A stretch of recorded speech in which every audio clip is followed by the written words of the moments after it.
Okay. I think it's happening. I think it's happening. What's going on, y'all? We coming in. Everybody, come on in. Come on in. That's right. It's your boy K with your mama's number one draft pick. We are live right now. It's slowly happening. You know what I mean? The other day we had a little, snafu, but no worries.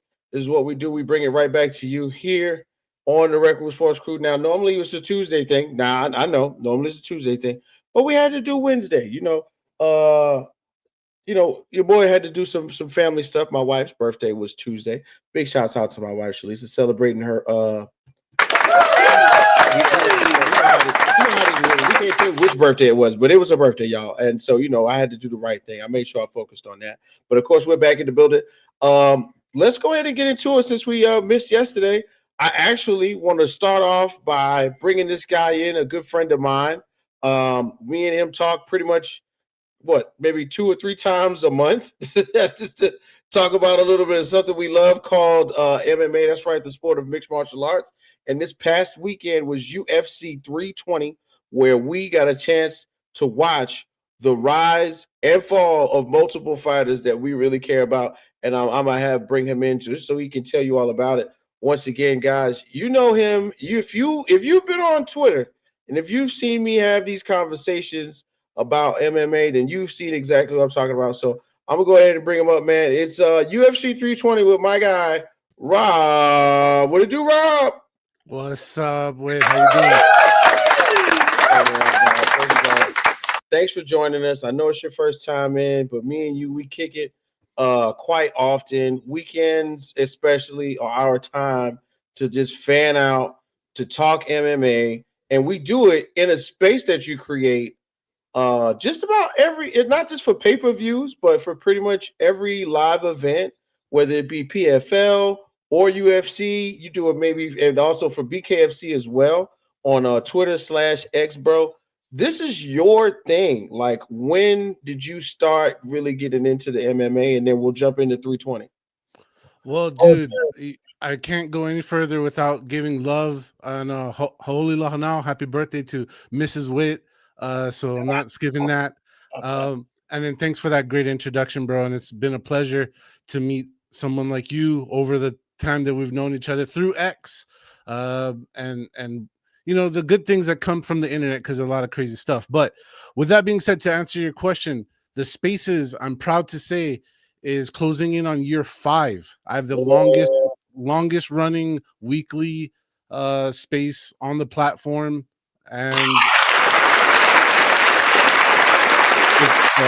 it's not possible without individuals like yourself and many others who've contributed along the way, because I'm sure I would have taken a break or walked away a couple of times, but the passion and the love that everybody else has for the sport helps my flame keep going for it. And not like mine's gonna die anytime soon. But yeah, man, it's been a good journey. I appreciate when you come through, and like you mentioned, it's for everybody. Everybody, you're welcome to. If you got an X account and you want to watch a fight with some other people who about the fight game, we're not necessarily about gambling, though we do share our intakes, our takes and our insights. But you know what I mean. There's other spaces for that. So if that's more your thing, hey, go check out my boy Narco Cop and some of the others. But if you just want to watch fights and go crazy, that's what we're here for. Yeah, bro, most definitely. Like you said, it's wide open for anybody. The novices, the first time watchers. It's a bunch of people in there, and the cool thing is, bro, when you're in the space with Rob and his team and his guys, like, you don't know how international this MMA thing goes until you start hearing those accents. You start hearing what time it is in people's other countries, and they all come together in Rob's space just to talk MMA. So big shouts out to you, Rob, of course, man. And once again, thanks for being on the show. But this past weekend, bro, we got a chance to see some fire. Well, when I say fire, I'm talking about some fire event, well, some fire matches. When it comes to pay per view in the UFC, UFC 320 did not hold any punches, literally. And we got a chance to see three things, well, three main things towards the top of the card, along with some really good prelims. And we'll start right at the top, bro. So to me, we got to go somewhat from the bottom to the top. And I want to at least think about Yuri Prohaska and Khalil Roundtree. right there at light heavyweight, somewhat of a kind of like a co-main, just because we know, if you don't know, Yuri Prohaska was on a crazy fight streak. He lost to the then up and coming challenger and then one-time champion twice. And then of course Khalil Roundtree pretty much did just about the same type of arc in his career to get to the light heavyweight championship, even though he lost.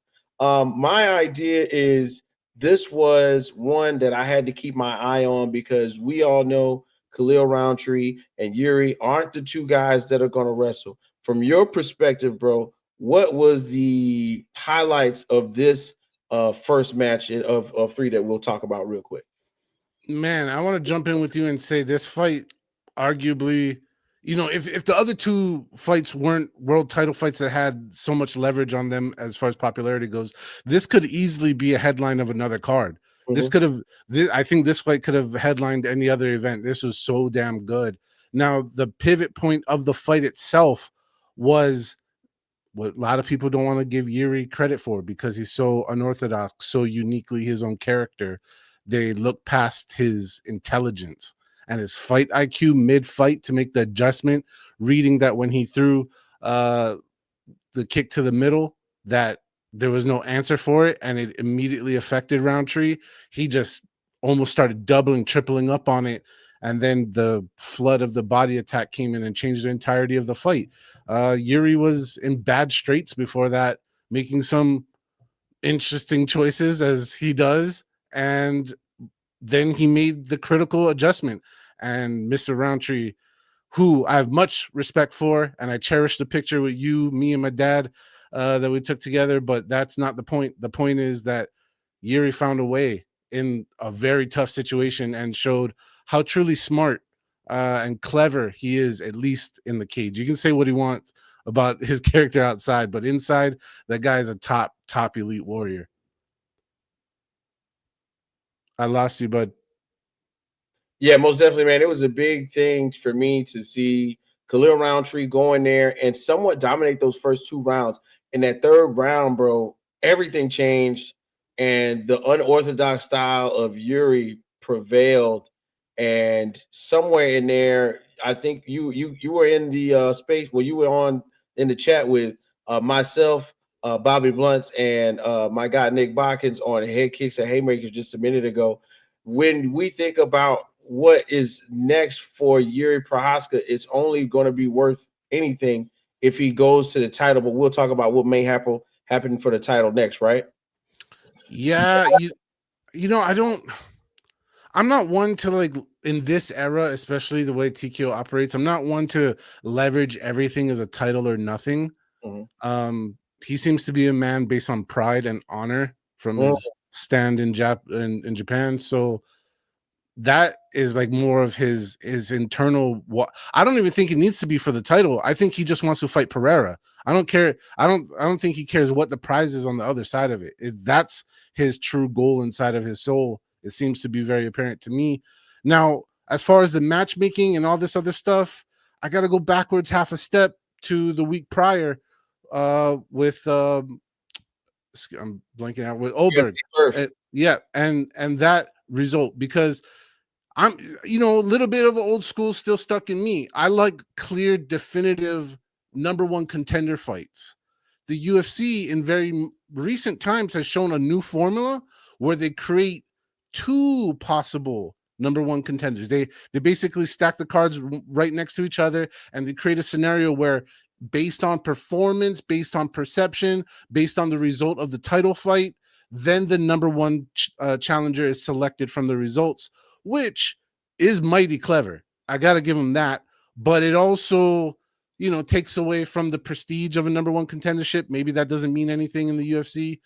But for me, once again, old school minded, I like knowing what the stakes are for something. Now we're left in this, like you just mentioned, we're left in this big what if scenario, right? Because it was based on who's going to win that championship. Okay, we got that result. Well, now you have a very credible opponent in Oberg. You got a very obviously credible opponent in Yuri. But then the storylines and things start mixing in into, you want to see, do people want to see Yuri versus AP for the third time with not a whole lot to back up an argument on why Yuri would earn that, or a fresh new story, a fresh new tale, a fresh new opponent in Oberg, which I think to me makes a lot more sense. But this is not. This is the era of entertainment clicks and social media reactions. So we'll see what the UFC social media department digs up from the public data and chooses. Yeah. Oh yeah. No, trust me, dog. They do a little digging to figure out some of these fights, bro. Moving on, there was of course, in the co-main event, right? There was a title involved, bro. It was Merab Dvalishvili and Corey Sandhagen for the bantamweight title.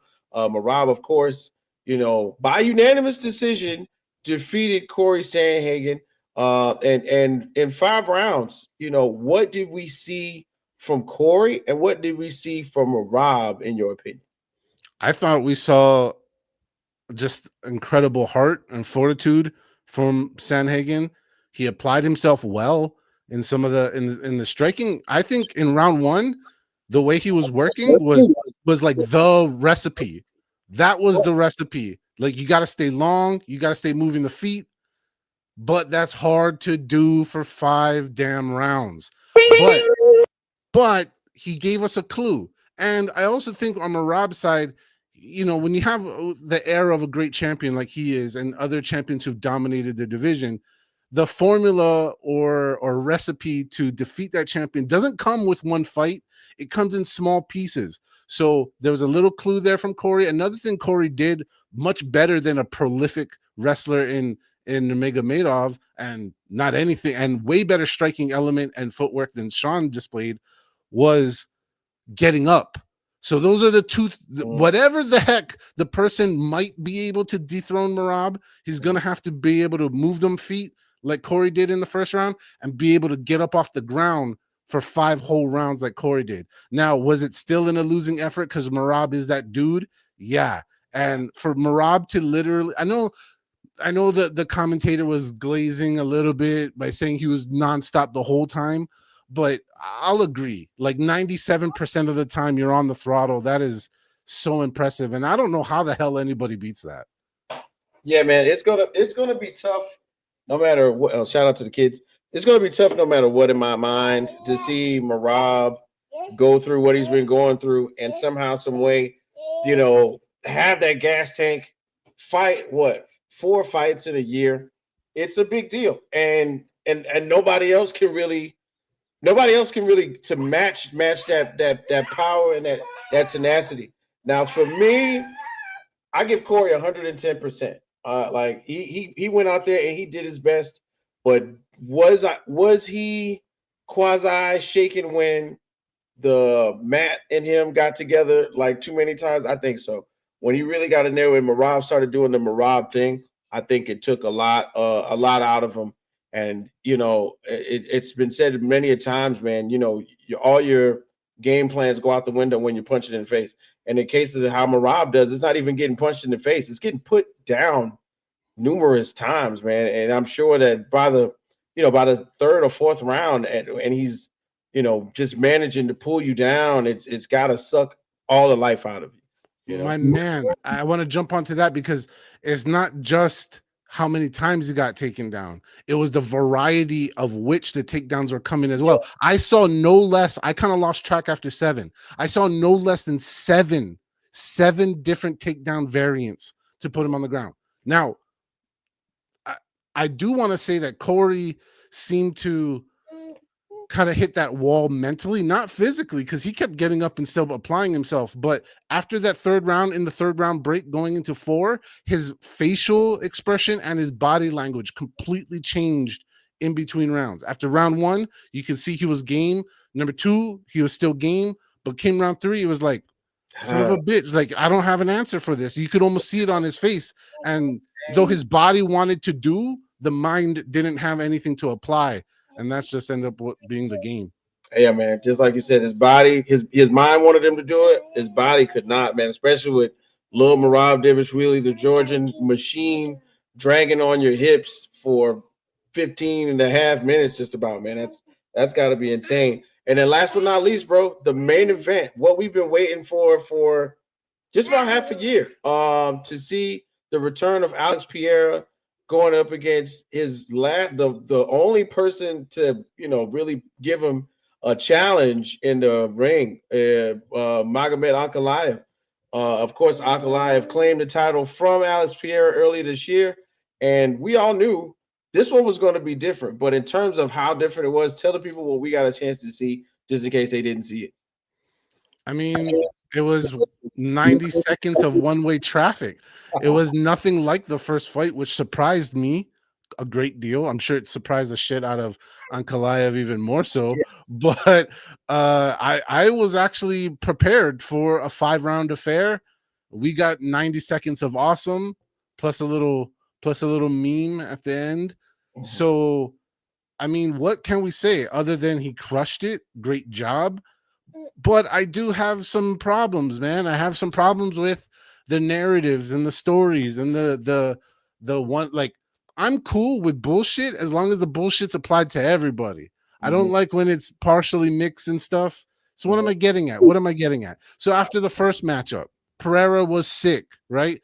Hey, I heard from pretty credible sources that half the people on that card were sick, most of them with norovirus. Shout out to my boy Zach, who was cornering Curtis Blades, who got stricken with it so badly he could not and had to pull out of that fight on that card. So I know a lot of people were sick. I'm not doubting that he was sick, but we gave him the benefit of the doubt for being sick and saying, oh, you were sick, you're throwing up, you're blowing it out your back, like, so we're gonna let you run it up again. We're gonna give you a freebie. Okay, you're sick. Okay, fine. Well, Ankalaev comes into this with a busted rib. He gets freight trained and can't get up off the ground. You ever try to get up off the couch after you hurt your rib? Like, good, and then try to have AP on it trying to punch you in the face. You're not getting up. None of the basics are gonna be there. And he did what a half broken man does with a sore rib. He just ate it. He just ate the deal. And so for me, it's like, if we're gonna give AP a pass for being sick, and Ankalaev is confirmed with a busted rib, why not? Why not have a trilogy? This is what trilogies were made for, folks. Trilogies are the truth in combat sports. They are literally the best thing to ever happen in fighting, because you know what the hell it is between two of the elites in that moment of time. It's the very best thing that can happen. But for some reason, it's automatically thrown to the side. You can throw the business politics into it if you want. Other people making statements of, oh, is it because there was statements made on Twitter made by his manager, not even by him. So I don't even know. I don't know. But what I can say is that I hope, even if it's not right away, that a trilogy does happen, so we can decide what we can all see for sure what is what. But at the end of the day, man, we got a great main event, because last week included, that was a great main event. But main events have been kind of stale for a few events, and now they're back. The action's back, the excitement's back, and well, hell, it was really, really fun, bro. And in real life, the main events of the next 2 or 3 UFC events, I think we're me and you, we're gonna have to definitely talk about those in the spaces. Once again, everybody, this is my guy Rob Nakamura. Make sure you check him out on Twitter/X as we talk about MMA. That's right, all your MMA, PFL, UFC, BKFC, probably a little bit of kickboxing, and we catch a little bit of that as well. So hey, look, funny story, Rob. We did about 20 minutes already. You know what, man? I gotta do the thing. You know what I gotta do, bro? What's up? Okay. I gotta hit the button, dog. This is Rec Room Sports. Olympians carrying the torch, going where they don't go. We ain't lost. From the optics to the topics, we got this with synopsis. Think outside the boxes, like Jay on the mic, or your boy K Whit. Joe is my coach, T Sweat on the mix. All sports, even if you catch fish like Nate Diaz catches fist. You need to catch this episode, it's a can't miss. We go live and you should subscribe, and X's and O's, we made our plan. Yo. Yeah, that's right, y'all. Once again, we are back. I know. It's not Tuesday, but it's Wednesday, y'all, because you know how we do it. Sunday, Monday, Tuesday, Wednesday, Thursday, Friday. Any day, man. We're gonna talk sports. Once again, just in case you missed the warm up, this is my guy Rob. Rob, what's up? Wave to the people. Talk. Holler at the boy. You know. All right, Rob is my good friend. We talk MMA all the time, at least 2 to 3 times a month. In his space that he shares with all of his friends at the Patriots, who we all agree MMA is one of the best sports out there. And this is an international thing, Rob. So do me a big favor, bro. Tell everybody your Twitter so we can, maybe link up and catch up with us on one of the events. And man, at JSpec the host, that's JSPEC the host on either Instagram or X. But truthfully, I'm far more active on X. That's where the spaces are. Every single UFC event, come join us. We're welcome to. I also host a podcast with former NFL player and former UFC standout Zach Palga. That's at Fully Hydrated, and same both platforms and on YouTube. Fully Hydrated podcast. Come check us out. Thank you so much for having me here, sir. Hey man, dog, this ain't gonna be the last time, although it was your first time. You know how it is, man. You like one of my good brothers, dog, and just like anybody else's house, there is a key under the flower pot. Wink, wink. You just gotta find out which flower pot we talk about, man. But Rob, thanks again for joining us on the Rec Room. And hey, make sure we check him out on Twitter/X for the next MMA event, Rob. Once again, bro, we appreciate you. Thanks for coming through. Hey, thank you so much for having me, man. I really appreciate it. Thank you so much. No doubt. Next time, bro. All right. So, like always, man, you know what it is, man. It's your boy K with your mama's #1 draft pick, and it ain't Tuesday, it's Wednesday, so we're gonna get right to it our way. And I'm excited to tell you guys that we got a full slate of shows, a full slate of topics to talk about, because we didn't get to talk yesterday. If you missed it, yesterday, of course, I had some personal things to attend to. It was my wife's birthday, so I went ahead and took care of her. That's right, sweetie. I love you. And made sure we took care of her the right way. Gave her all of my time. So, but today I got the gang in here, and we're gonna go ahead and get to it, man. So, let's see. Hey, look, big shouts out to Jay. We appreciate you, Jay, for joining us like usual. Normally, Jay is on the roster like normal, but today he is out and about in our favorite neighborhood area, possibly checking out your local gentleman's club, making sure the alignment of all your poles and mirrors are attached to the walls, the lighting. Jay also does lighting for gentlemen's clubs as well. So big shouts out to him. But make sure, guys, you do all of these things really quickly. You can find us on Twitter/X at Rec Room Sports, right here on Instagram at _Rec Room Sports, on TikTok at Rec Room Sports Hub, and then, of course, on YouTube, the Rec Room Sports Hub. Okay. All right. Now, like we always do us a big favor. Who is your team? Shout it out in the comments. Let us know when we get to talking about what we're going to talk about in just a minute. And big shouts out to all of my workers, all of my ladies, my nurses, my teachers, my faculty, my staff, my drivers. That's right, driver. If you out there on the road, you hauling something, even if you in a box truck, what it do, man? We appreciate you. That's what's really going on right now. And just a minute ago, we got a chance to talk to our guy, my guy, Rob Nakamura. We talked about UFC 320, but we're going to go ahead and get into the regular part of the show where we get a chance to do just a little bit of the usual, man. So I got to bring in one of my guys. First of all, you know him. I know him. He's been around for a long time. One of LTS's most hardest working gentlemen. That's right, ladies and gentlemen. Let's make some noise for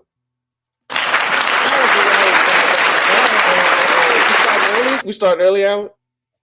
All week, man. It's Texas Hate Week, and it never ends. It never ends. Never ends. Okay, so I thought that you were going to be, just a little calm today, but apparently well, to quote my former quarterback, Baker Mayfield, absolutely not. You go to Oklahoma to beat Texas. That's all it is. Right, you go to Oklahoma to beat Texas. Well, right now, we're going to go ahead and get into one of our first topics, man. And this is a good one because I love it when the world of sports is happening around us, which means we got to talk about it, especially the WNBA Finals. We the Brooms, bro, they in the back. All right. I don't know if y'all know, but the Las Vegas Aces right now are taking part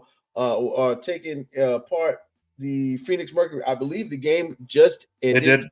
moments ago.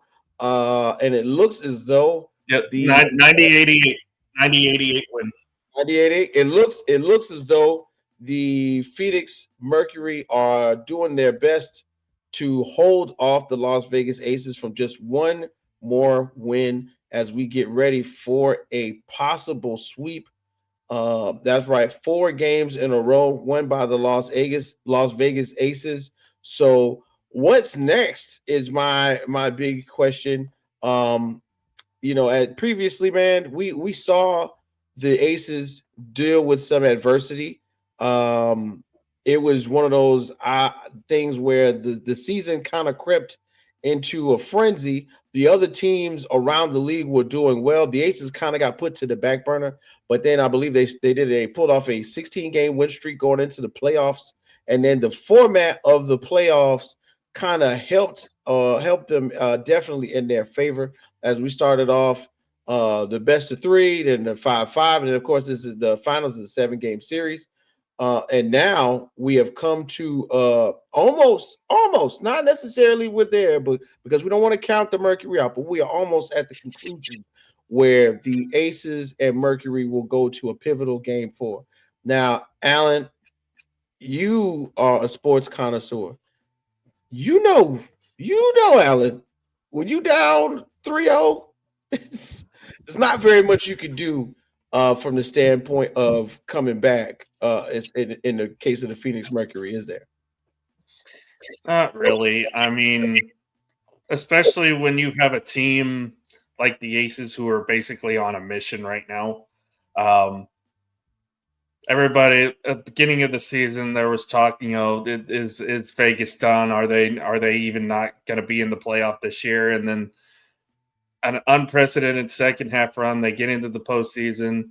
Tough series against Indiana, but I think we all kind of felt whoever came out of that series was going to have the upper edge against Phoenix. It's a great story by Phoenix too. You knock out the top team in the tournament. That's a outstanding accomplishment. But the Aces are just built different. They're just a different team. It's a different animal when you're facing a team that has not only been there and done that, but they've been there and done that multiple times. So they know what it takes to get it done. So as much as we give the Mercury praise for getting this far, they're not getting out of Game 4 alive. I'm sorry, it's over. Yeah, it is. I hate counting teams out because we never know what can happen. This is one of those. This is the WNBA.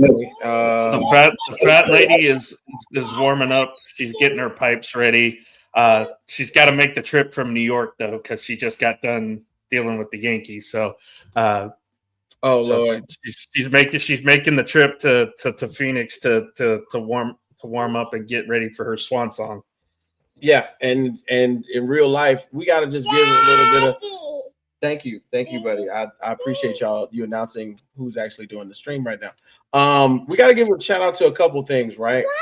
In the past 3 games. It's been some heroics. Dana Evans dropped 21, including some really clutch fourth quarter points. They gave the Aces the leads. Added some, showcasing their depth for the Las Vegas Aces. Kalia Cooper's shooting spree. Cooper lit up game 1. She did 5 3-pointers in the first half, finishing with 21 points for Phoenix. This is back and forth. And then, of course, Asia Wilson, somehow, some way, after, that 53-point loss in the season, she's pretty much proven her point especially she won the MVP. But then, out of nowhere, Jackie Young, somebody's got to stop Jackie Young. We get to see 32 points from her. Like, things have been happening for the Aces while this playoff run has been taking place. But there's been a couple, sparks for the Mercury as well. But there was some really missed opportunities, in my opinion. There was like in game one, I think Satu Sabale, who was one of the forwards for the Phoenix Mercury, missed a game tying shot. That led to that 89-86 win. The Phoenix was really known for their defense, right? And that's what they were kind of laying their hat on this whole playoffs. Somehow, some way, Phoenix's defense struggled. And then their bench was not as influential as they've been all season long. So I think that a little bit of the new format favored the Las Vegas Aces, where especially in the earlier rounds, when they got rid of competition early, they got more rest and more practice and more prepared for what was going to be taking place. Y'all excuse me. Y'all know that's why it says your boy K Whit, I'm the Pappy on there. Y'all know I got my kids running around here somewhere. But of course, for me, this is really indicative of how well the Aces have adapted to adversity. Of course, it hasn't been all peaches and cream for them. I wish Bobby was here. Big shouts out to my guy Bobby G from the Audible Sports Podcast. Bobby G is out doing his thing right now. But he would definitely tell you that if you thought that the Mercury had, a matchup where they could dominate or prevail somehow, some way, he would have said, you're wrong, and here's why.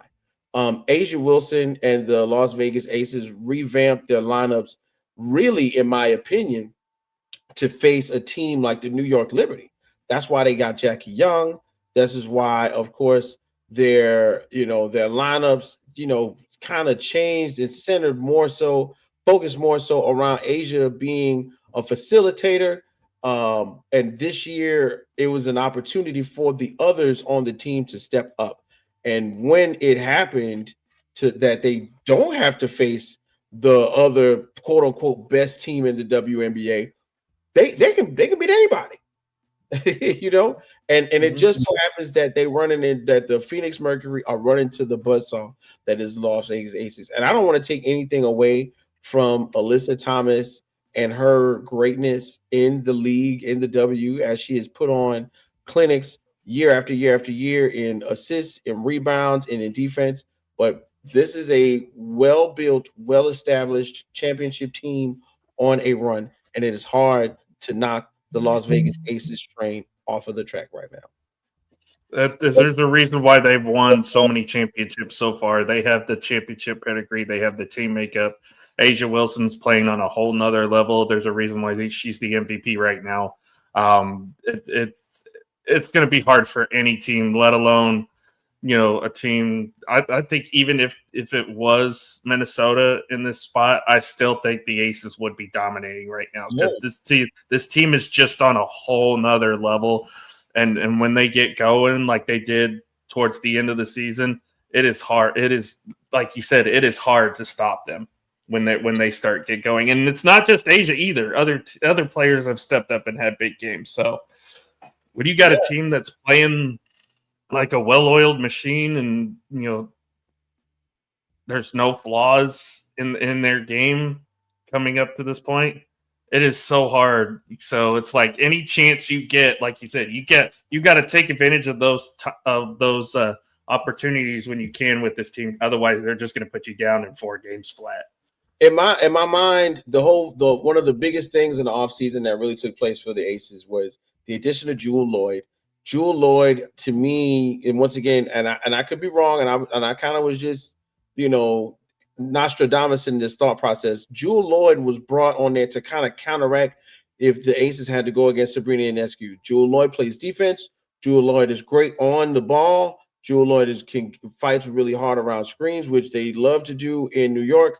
And we haven't even seen like a big Jewel Lloyd explosion of points, because she doesn't have to. When she was playing for Seattle, Jewel Lloyd had to do a lot. I had a lot of responsibility, but having somebody on the team like Jackie Young to take the ball away from her and to assist her and just being on the court and being at her spots, I think this was a great idea for them to make that move and kind of go back and forth. And once again, Jackie Young coming into her own into the league when it comes to scoring, I think that was a big plus sign for this one right here. And then somehow, some way, we got another output of greatness from Asia Wilson again, and it's curtains for anybody. I really don't care who it is, but in my mind, for sure, this one is on the way to being sold up and locked up for the Las Vegas Aces. So big shouts out to the ladies in the W for doing what they do. I can't wait to catch game 4. And I'm a guy that likes parity, so I want to see one more game and not just it be over. Yeah, I think if you're a WNBA fan, you kind of want it to go to extend it as long as it can, because once the off season comes, that's when all the negativity and the bad karma starts to hit, and it's not going to be a good off season for the WNBA at all. No, I don't think we've had these conversations on numerous occasions on what will happen with the W as they reach terms for collective bargaining. And pretty much as soon as that champagne is popped and the floor begins to dry, they got a lot to talk about this offseason in the WNBA. So big shouts out once again to the Las Vegas Aces and the Phoenix Mercury, as they are our finalists and one game away from crowning a champion yet again in the W. Sit in the back, man, is actually one of our favorite guys to join us on the show. He's like our favorite country cousin. We gotta acknowledge the fact that he's been taking time off to show us that it is possible to get a college degree. And if I'm not mistaken, he's doing what IT or in some way, shape, or form. But not only does he have time to do that, but he has time to monitor sports and then report on them at the same time. This is a hard feat, ladies and gentlemen. Finishing school, I think magna cum or summa cum. I've graduated old loudy, okay? But big shouts out to our guy Champ. We're gonna bring him up because it's about time. We didn't get a chance to talk to him yesterday, but he's here today. Champ, what it do?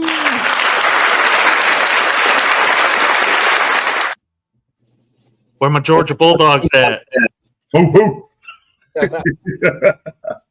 Now, Champ, man, just for the people, refresh me now. I know you were going to school for cybersecurity. Is that correct? Yes, sir. Are you done? Did we got it? Yeah, we're done. We're just trying to get certified now. You know, there's a lot of competition in the IT world, so you got to make sure that you are doing everything you can. I sit in a couple of weeks for my Security Plus exam. Got a lot of things I got like doing, but yeah, man, all blessings come from God. I couldn't have did it without God, man. And hey, Whit, thanks for all the encouragement, man. There were some times I wanted to go on the show, but I was loaded to bed with homework. But hey, man, thanks for the support. I really appreciate that, bro. Hey, man, always. If there's one thing I'm gonna tell you, man, the show gonna be here, man. But go ahead and get that work done, my boy. I promise you. But like always, man, we appreciate you. Now we got you in here early because we're gonna do a little more football than usual, both college and NFL. And that's your expertise, that's your lane. We're gonna keep you right in that vein, bro. So I don't know if you know, but recently, Champ, we gave our guy Alan a little space to do his thing. So we're gonna go ahead and do it again. We got APs. That's right, Alan Perales. Give me 5, man. What you got for us this time, Alan? That's nice. Okay, so let's start this off. How long is this marriage between Bill Belichick and North Carolina going to last? We've already seen today there's rumors talk about, Bill's on his way out the door, all that good stuff, whatever. They've both the school and the Bill have come out with statements saying they're committed to this season, they're committed to the school, they're committed to the program. But truly, how long is this going to last? I mean, a lot of people think he's out the door after this year. I say, me personally, I think he needs at least one more year other than that, because you're basically coming in with a bunch of guys that you didn't bring in personally. A lot of the guys that are here, I know you still got the transfer portal. I know that's been a big thing, a big topic of discussion all offseason and all season long. But I still think if you give them another year to bring some guys in, I really think they can be at least somewhat decent. I don't know. It's hard. It's hard to say. This North Carolina team is not that good. They're not that good right now. So it really is kind of hard to judge on a year. But you can't go out and say he's the worst coach in college football history after only 4 games, because there have been guys that have done worse over a span of time. We've seen coaches go like years without winning games in certain programs. So he's definitely not the worst, but it's not looking good as far as what's going on in North Carolina. But next one is we're going to talk about one of our service academies here, and I'm going to talk about Navy, because all the talk right now is with Tulane. All the talk is with North Texas and Memphis, all these teams that are playing very, very well in the American Conference. Let's not forget, Navy is also undefeated, and they also have to play Notre Dame. They beat Notre Dame. Not only do you knock the Irish potentially out of the playoff, but that could actually get Navy an extra boost into the playoff themselves if they were to win the American Conference. Even if they don't win, because again, for the last couple of weeks, there have been talk that there might be 2 American teams that get in. Like, that's unheard of, having 2 Group of 5 teams get in, but it's not impossible. And then I know there's UNLV over in the Mountain West, but I don't know. Something tells me that UNLV is not going to work out. But wouldn't it be great to have Navy in the college football playoff? Wouldn't that be great as a college football fan to have Navy and to have the Naval Academy in the college football playoff? I think that would be great. I think that would be great. I kind of wish Bobby was here for this one, because right now, to me, I know they want Ohio State is number 1. I know look-wise, record-wise, they're the number 1 team. But to me, if you were to give me the vote, the best team in the country is Miami. It's the U. They have the best defense in the country. Carson Beck's a front runner for the Heisman. He's been playing very well for them. And it just seems like every time this year Miami has had tough competition come in, they've easily dealt with them. Notre Dame, locked down. Florida, locked down. USF, who we thought was going to be a good team, locked down. Florida State this weekend after heartbreaking loss to Virginia last week. And then, of course, the big win over Alabama. We think they're going to be a top team. Miami's like, nah, we'll just put them to bed real quick and we'll take care of business. Miami's the best team in the country right now. That nobody's going to say it because they're not a Big Ten or an SEC team, but Miami's the best team in the country right now, in my opinion. Guys, I got a question. How competitive is the Pac-12 going to be next year? You tell me.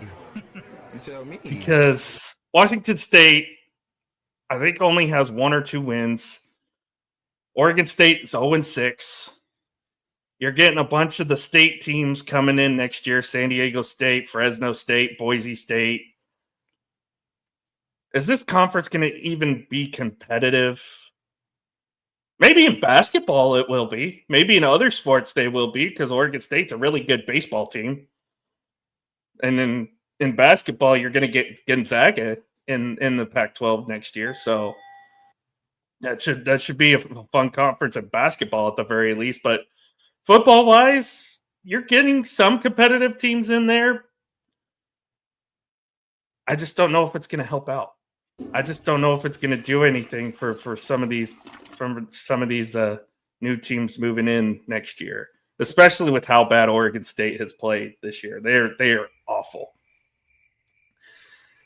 And then our final topic. We saw Penn State probably have the worst loss in the last 40 years in college football history when they lost to UCLA this past weekend.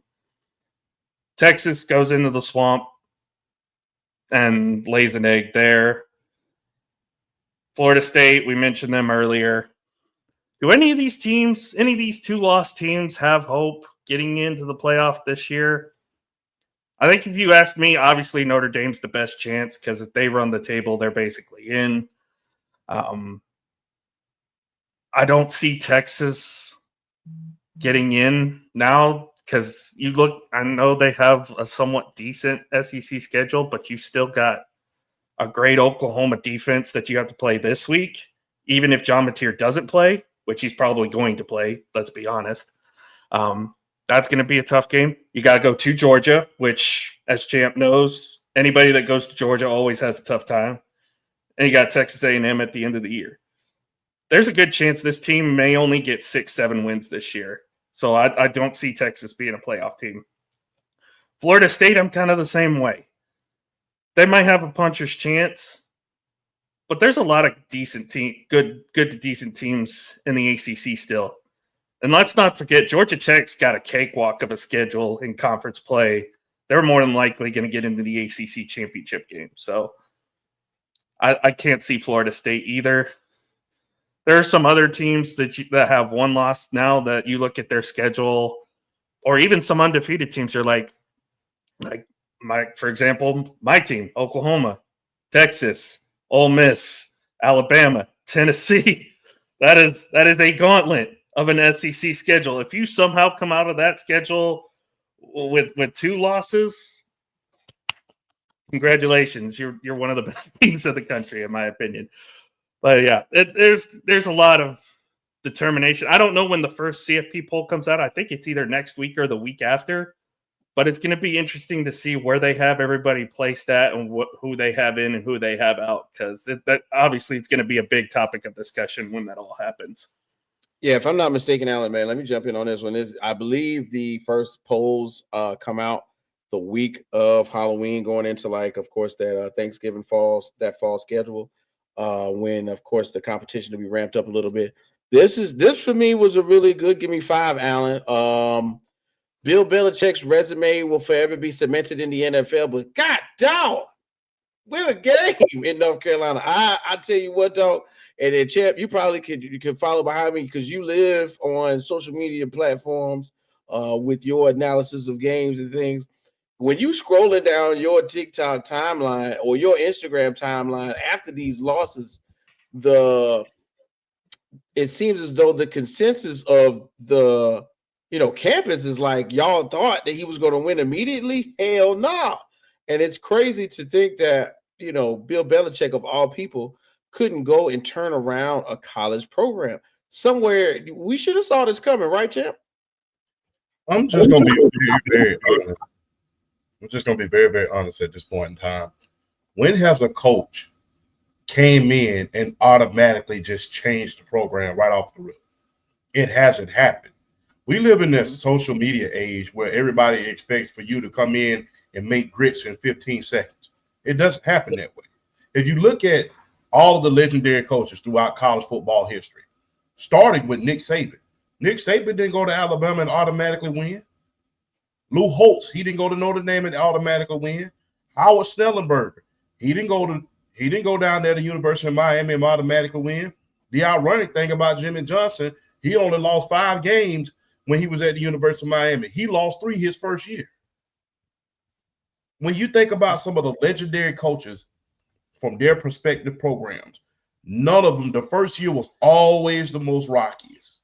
Mm-hmm. You don't have your claws in that program yet. So, and look, let's just face it, this is the new age athletes.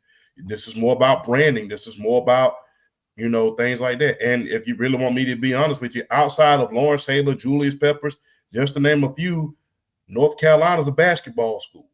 Hey, all the way above. So he doesn't have his claws in that program much like he did in New England. Look at his first year in New England. His first year in New England, he went 5-11 with a superstar quarterback in the form of Drew Bledsoe. He does not have his claws in that program as of yet.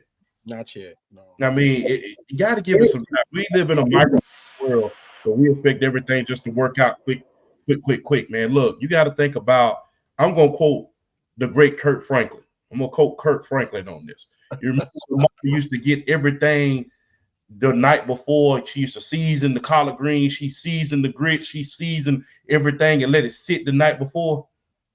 And then the next day you had a big old meal. Everything is not microwavable. I know we see guys like that. We see Kirk Signetti. He has this success. We seen Deion Sanders. He has success in the second year. We've seen coaches have that quick turnaround. But when you talk about legendary coaches, it takes time to get their claws into the program, especially when you're trying to recruit with NIL. Not every look. Now, let's just be real. Not everybody adopts to the Patriot way. And nowadays, you can go anywhere and get recruited and make the NFL. Let's just be honest. There used to be a time where Bill Belichick, just off the strength of being a Super Bowl winning coach alone, coaching the greatest of all time in the form of Tom Brady, he could have gotten some recruits. Remember what Charlie Weiss did when he went to Notre Dame. Remember what he said. His biggest recruiting pitch was taking his Super Bowl ring that he won with Tom Brady and doing like this when he was at a recruit's house to show him that not only that he could win Super Bowls, but he had ties in the NFL. If he was a coach back in 2003, the Patriot way may have worked. But this is the age where everybody is look at me, because I know when people stare at me, I'm gonna get a fat NIL deal. I know I'm gonna get a big contract. Now it's at the college level. You gotta be very, very cautious, even at the college level now, because these young men, they want money and they want that exposure. They want you to stare at them now. There used to be a time where they didn't want you to stare. Now they want you to stare at them. So you gotta pay attention. You gotta think about every little thing that you have to do, especially with this day and age of NIL. Well, we'll just say to like it is, free agency. Granted, they're about to change. They've changed a couple of rules, and now look, man, it's getting even worse. Now they're allowing these young men to gamble on pro sports now. Ooh. Yeah. So I mean, look, it's only getting worse.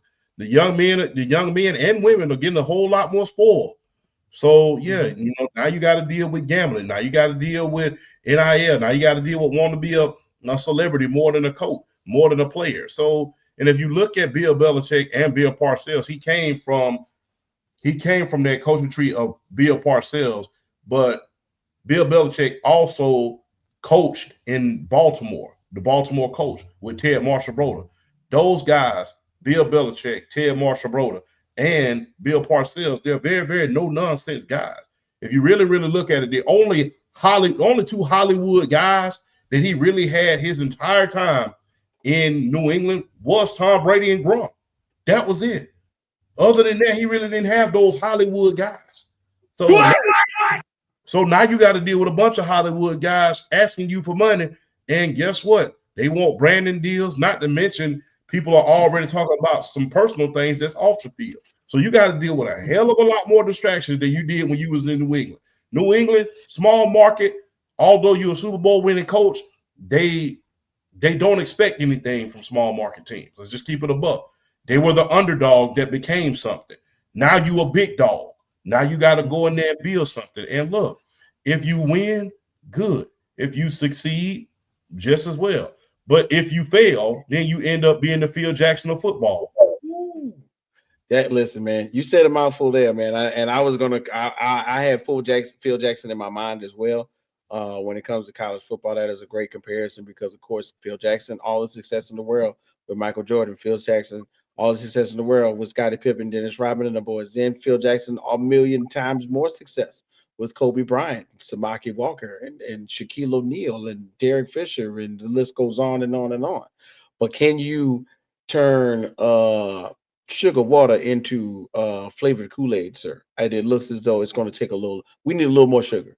We need another spoon. We need a big spoon to stir this pot because right now the NIL is going to have to be drawn a line in the sand for these young men because you know what? More money.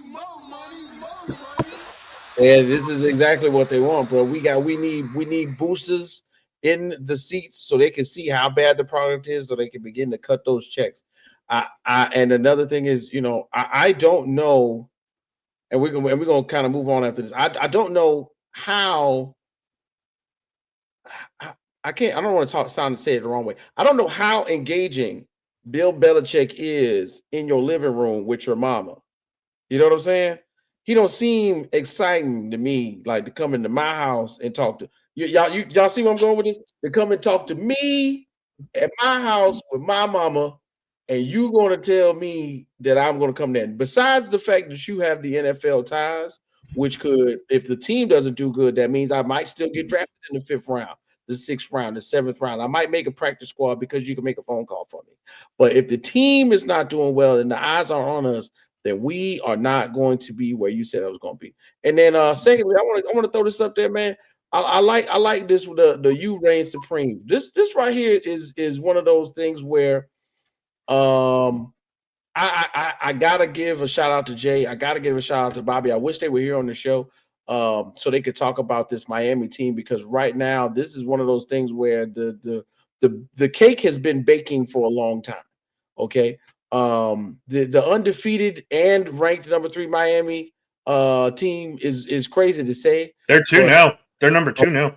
Number 2 now. Okay, that's great. See, look at that. But they had some statement wins.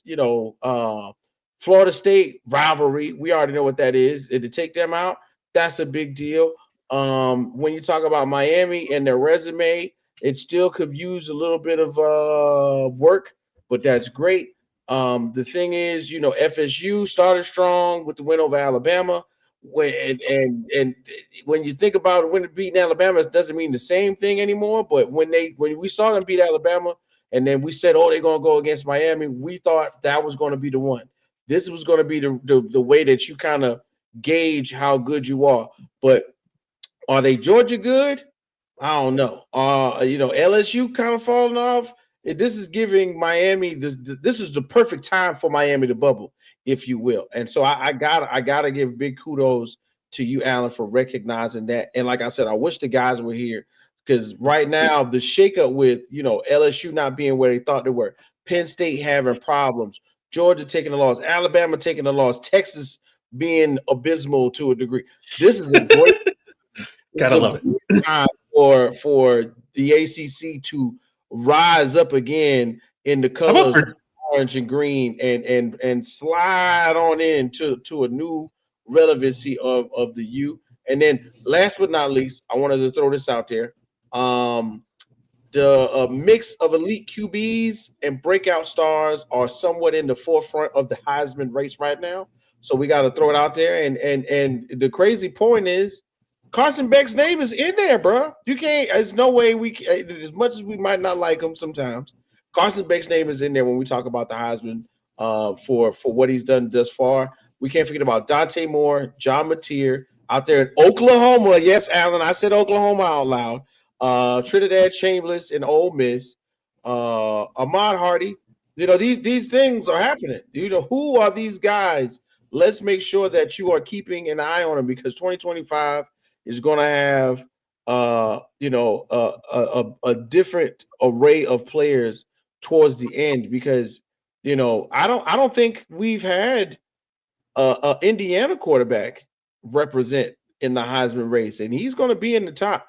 He's got a I think they got he's projected to be a top pick in the draft. Whit, and I think that's what's even crazier.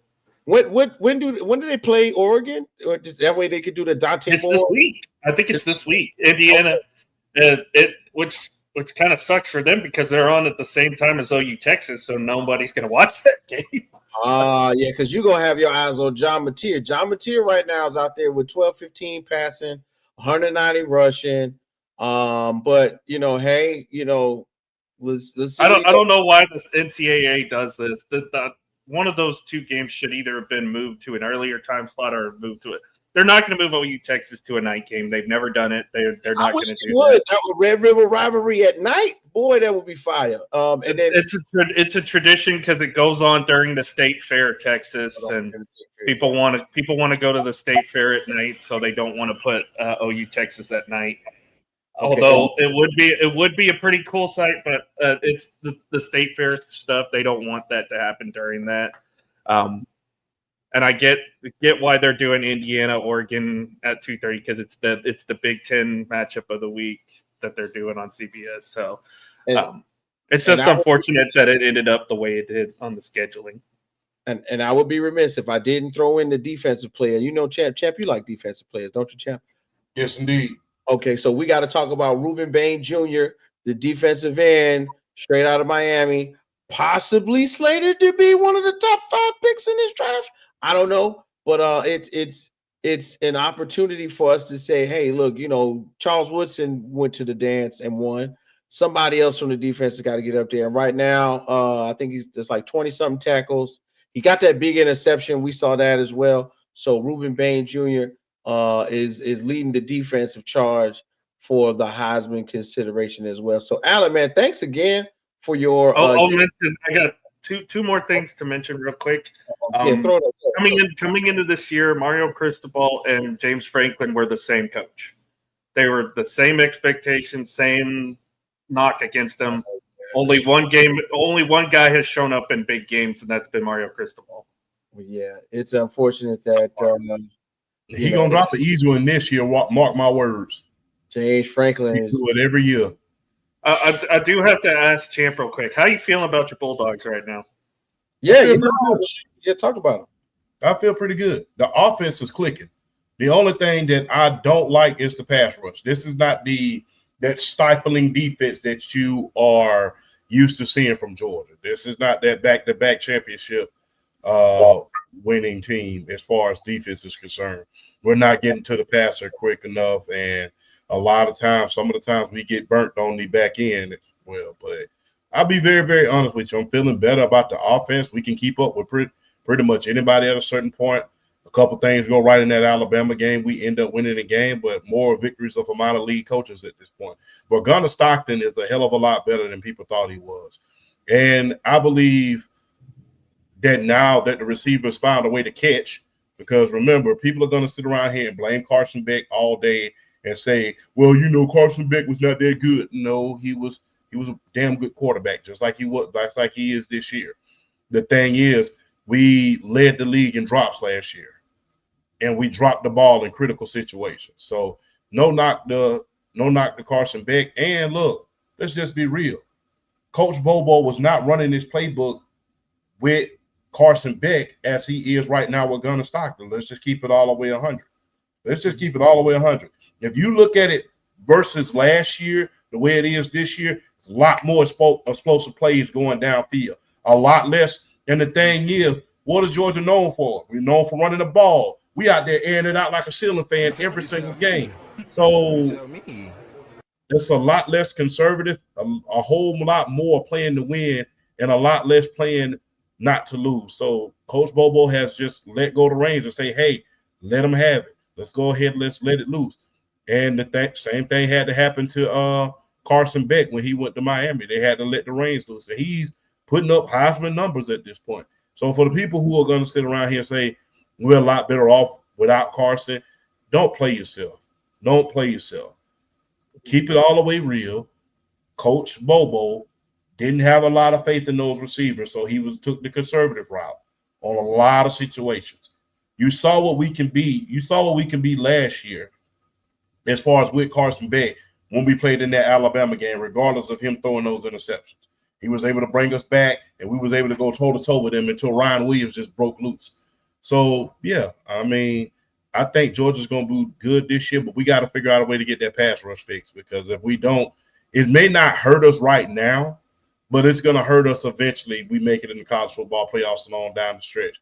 I don't think it's going to hurt us yet, but I think it's going to hurt us on down the stretch. But we got to watch Auburn. They have one of the best receiving corps in the league.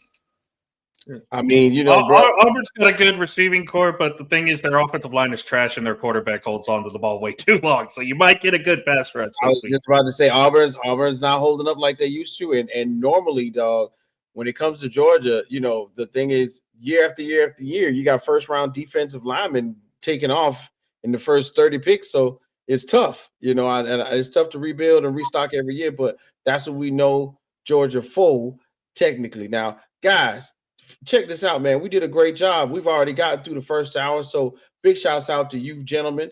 Make sure you check us out, like, share, and subscribe. This is the Rec Room Sports Hub, where we do what we do. You're joining us on a Wednesday because we had to redo the schedule. We normally are here on Tuesdays around 10-ish, on 10 Eastern, and then about 7 p.m. on the West Coast, because we got some guys on the West Coast. So big shouts out to Bobby G and the Audible Sports Podcast, where sports means life and culture. Alan, you got some things that you got going on normally, man. Tell us about what you got on your schedule during the week. So yeah, wrestling show's back. On the Mat is back. We go every Tuesday night. I've been talking professional wrestling myself and Mr. First Down, Sam Dean. We talked about Raw, SmackDown, and previewed, of course, the big PLE this weekend last night, and then we had a baseball show earlier tonight on LTS, talking all things postseason, going through some potential trade things that might happen in the off season. Watching the Yankees get beat live on air. Sorry, Whit. Yeah,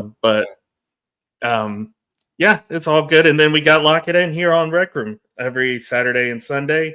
And then Sunday night post game as well. We got Detroit, Kansas City this week, which should be a good game.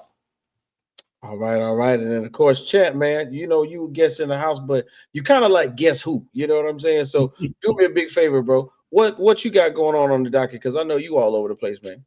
Oh, man, look, this Sunday, every Sunday now, the recap after the game, Undisputed GOAT podcast, featuring the co-owners and co-hosts of that show. That will be Flash 22 from Wisconsin and my fellow DSGB down South Georgia boy, Drill, a.k.a. BRF Sports. We go live every Sunday night right before the last game, and we recap during that time. Hey, can't forget about every Friday night, the highlighted Friday night Sports PSP podcast. Shout out to Sports PSP at all times, man. Shout out to the New Jersey Dreamers doing big things. Up to 140,000 followers on YouTube, doing great things, man. Shout out to the New Jersey Genius, man. And look, I'm just happy to be here on the Rec Room Sports podcast, man. Like I stated, man, one of the first two people to give me a call when I first got into sports content is Whit and Sports PSP. So I will be forever grateful for those first two calls because that changed everything, and I appreciate everything. So it's always a privilege and a pleasure and an honor to be here. Hey, man, it's always a pleasure and honor to have you on the show, man. We got to get PSP through, man. You got that Jersey thing going on, man. I was born in Newark, man. We don't really talk about that, but I'm a Jersey boy, kind of sort of myself. So, yeah, let's keep it moving, gentlemen, because we got way more sports to cover, and somehow, some way, we didn't even get to the fun part, so we might as well go ahead and jump right into it, man. Week 5 in the NFL, bro. It's getting hot in here, and we ain't talking about Nelly, ladies and gentlemen. Okay, so right now it's crazy because there were several games, and we ain't gonna talk about the big ones. We ain't gonna talk about Monday night or Sunday night because we're gonna save those for the end, fellas. Please remember, we're gonna save Monday night and Sunday night for the very end. It's crazy because one of the biggest things I think that we're not talking about is Baker Mayfield and his capability of dragging or hauling the Buccaneers to the finish line. Baker Mayfield versus Sam Darnold, where two quarterbacks who magically became journeymen due to, I think, being stuck into really bad situations. Even with teammates at one time in Carolina went head to head when the Buccaneers and the Seahawks matched up. Mayfield threw a bunch of TDs, including a bomb to Emeka Ibuka, who is emerging as the front runner for Offensive Player of the Year. Donald went out there and did a 99-yard TD drive. Levante David's game-saving interception. Like, this one was a good one for me to keep my eye on. It went back and forth. And I think for what it's worth, to see the maturation of two guys who kind of were on a roller coaster ride of quarterbacking, drafted high. Sam Darnold, talked about, highly touted, coming out of USC. Then, of course, Baker Mayfield, coming from Oklahoma, was at Texas Tech, tried out at Texas Tech, always playing with a chip on his shoulder, being the smaller guy, but the biggest guy in terms of heart in the room. For me, though, this was one of those ones where, like, you can do it if you put your mind to it. I think, somehow, some way, we gotta, the storyline has to be centered on the journey that both of these two quarterbacks, who are starting for their, I think, respectfully, second and third organizations themselves. And it's a great thing to see them be put into roles where the positivity around them is affecting their play. Because we've seen them in some spots where the negativity around them was not helping, and we ain't gonna talk about the New York team, if I'm not mistaken, and a Cleveland team, if I'm not mistaken, even a Carolina team that they both ended up on, wasn't really set up for them to be successful. And then at the same time, Sam Darnold, we saw Sam Darnold prevail in Minnesota, but they got rid of him because they were ready for J.J. McCarthy. We saw Baker Mayfield go to L.A. to the Rams and play in 2 weeks' notice and then win. 2 days. 2 days notice. Excuse me, I said 2 weeks. 2 days notice and then win. Like this, there's a testament to these guys and their fortitude and how they do their thing. So just in terms of this game, fellas, man, what was your thoughts as we saw the Buccaneers take on the Seahawks? So matter of fact, You tell me. You tell me. Look, number one, Baker Mayfield he's the front runner for the MVP. I like that, bro. I like that. He's the front runner for the MVP. And the craziest thing is he's missing 3 of his offensive linemen. He's missing his most reliable target in the form of Mike Evans. Chris Godwin is not back up to speed yet. And one of his other wide receivers is still hurt. And then Bucky Irvin, he's hurt as well. Yeah, Bucky Irvin. Supposed to show you how much talent that Baker Mayfield really has, man. Hey, look, this year, if you put, and you can attest to this, if you put Baker Mayfield's Heisman year and this year right next to each other, they almost look identical. Mm. And he's doing that without his offensive coordinator that he had last year. Remember, he went to Liam Cohen with the Duval. Yeah. So yeah, Duval. So he Duval. I don't know how he did that. That looked creepy as crap, but yeah, I mean, it made you kind of cringe a little bit, but who am I to talk? I got Eric Carter. He didn't get the lesson before. He didn't get the lesson before he got here. That was the point. He just came. He didn't get that. He didn't get the. Hey, it don't matter anymore. They're 4-1, so it really don't. We're gonna get to that later. And they just got Greg Newsome. So how about that? Yeah.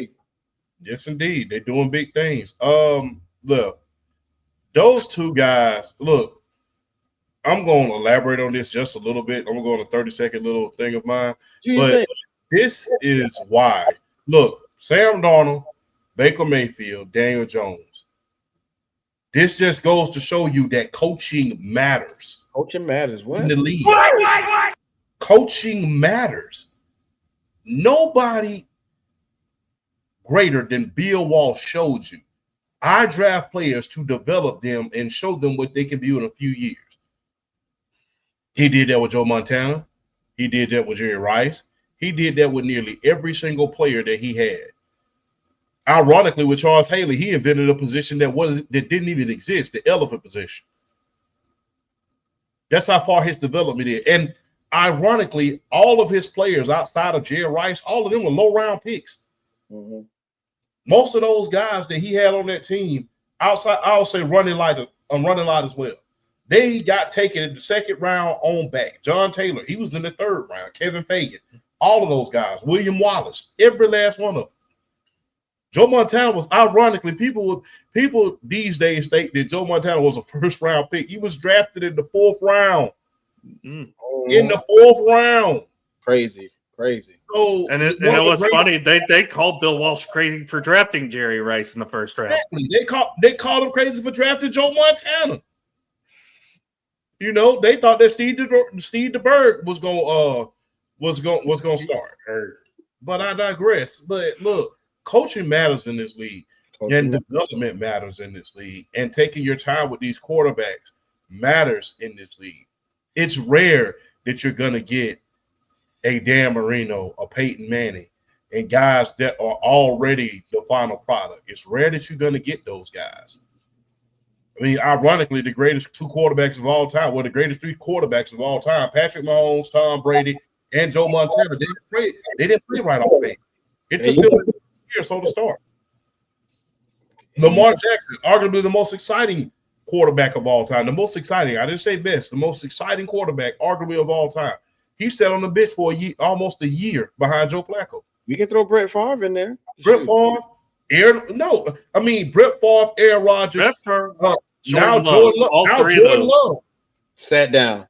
Now Jordan Love. Yeah. they just show Green Bay and San Francisco is the blueprint. So coaching matters. Look, and if you don't look, another example of coaching matters. Matt Jones. Look at how it was on the back end of his career in New England, and look how it looks now. And he is playing for starting somewhere. And I am one of those people because last season when he was here in Jacksonville, and I was around my first time getting around the area, kind of sort of getting to know the feel of the layout of the land. There were people in Jacksonville who was highly upset because he's from here that he did not stay. But that's the lay of the land when it comes to that. And so yeah, Alan, your thoughts on the same game, bro? I mean, we haven't seen this version of Baker Mayfield since his OU days. We saw a glimpse of it in Cleveland, but the minute he got hurt, they were like, "Yeah, we need a quarterback that's more professional." Yeah, that's what they got.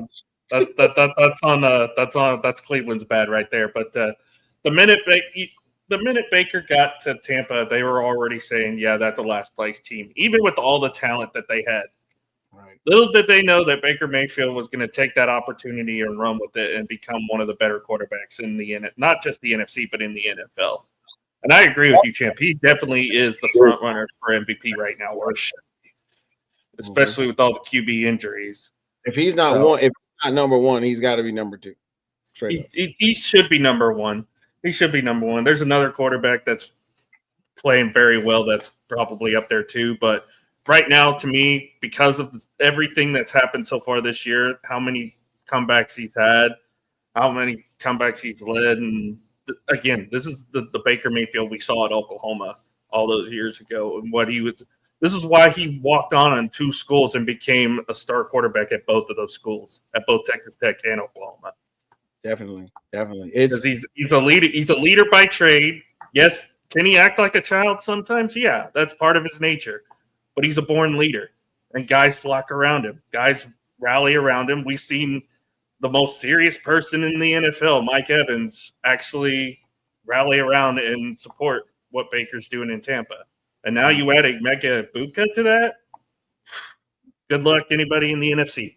Yeah, but Ibuka's on another level. So big shouts out to those people who believe Ohio is out there producing more wide receivers than LSU, which was originally the wide receiver U. Now it looks like Ohio State might be coming for that behind on that one. But anyway, let's keep it moving, guys. So a week or two ago, I believe we talked about rookie quarterbacks and who's going to be doing what and how it was going to happen and who's going to progress. So I got to talk about Titans Cardinals, man, which of course a 1-score game based around a botched touchdown by Amari DeMarcado. That game has some implications that I think will echo on throughout the rest of the season. Of course, we're not really going to talk about the altercation between DeMarcado and their head coach. We're just going to talk about the football in this one.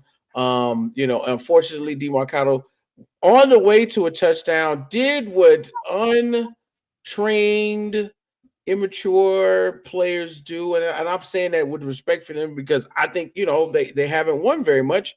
He was very excited. They're used to James Conner. James Conner would have held the ball to his chest. He threw the ball behind his back.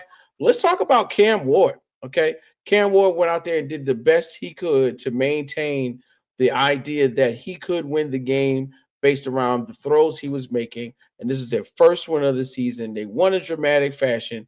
Big shouts out to Cam Ward for this one. Because awesome. It's not easy. It's not easy being number 1 overall pick. It's not easy going to a bad team, and it's not easy losing on multiple levels. And I think Cam Ward has held it together gracefully. Now on the opposite end, guys,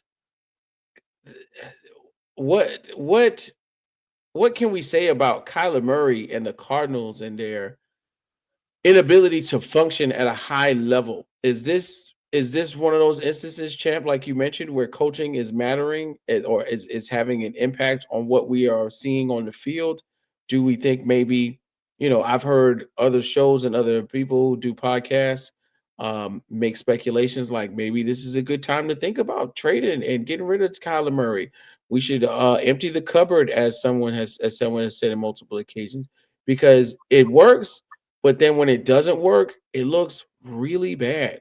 What do you guys feel about the Cardinal? Well, both the Cardinals and the Titans in this and after this output from this last game. I'm gonna just be real honest. Got to be real honest. That's all we want you to be, bro. You know what I'm saying? Because you know what? I want you to do me a favor. You tell me. You tell me. I really think Kyler Murray is off Kyler Murray to leave. Hmm. Because the thing is, people look. Let's just keep it all the way 100. People was blaming when Cliff Kingsbury was there. He was the coach. They would get off to those fast starts, and they would then falter down the stretch. But you see what Cliff Kingsbury is doing now that he has a cooperative quarterback, right? Now that he has a guy that works hard, willing to learn, willing to do everything right, willing to have the guys, and he's doing it with a lackluster offensive line. So let's just keep it all the way 100. Yeah, we blamed it on the coach before Cliff Kingsbury. Cliff Kingsbury got there. Kyler Murray, first 9 games when he got there, was considered an MVP candidate. Down the stretch, they failed. You get paid this big money contract. You only made the playoff one time since you've been there. One time. And almost 3 and 2 coaches have been fired under your watch. How long are we going to sit here and blame? And now people are going to sit around here. Well, what about Trevor Lawrence? Trevor Lawrence had a terrible coach his first year. Terrible.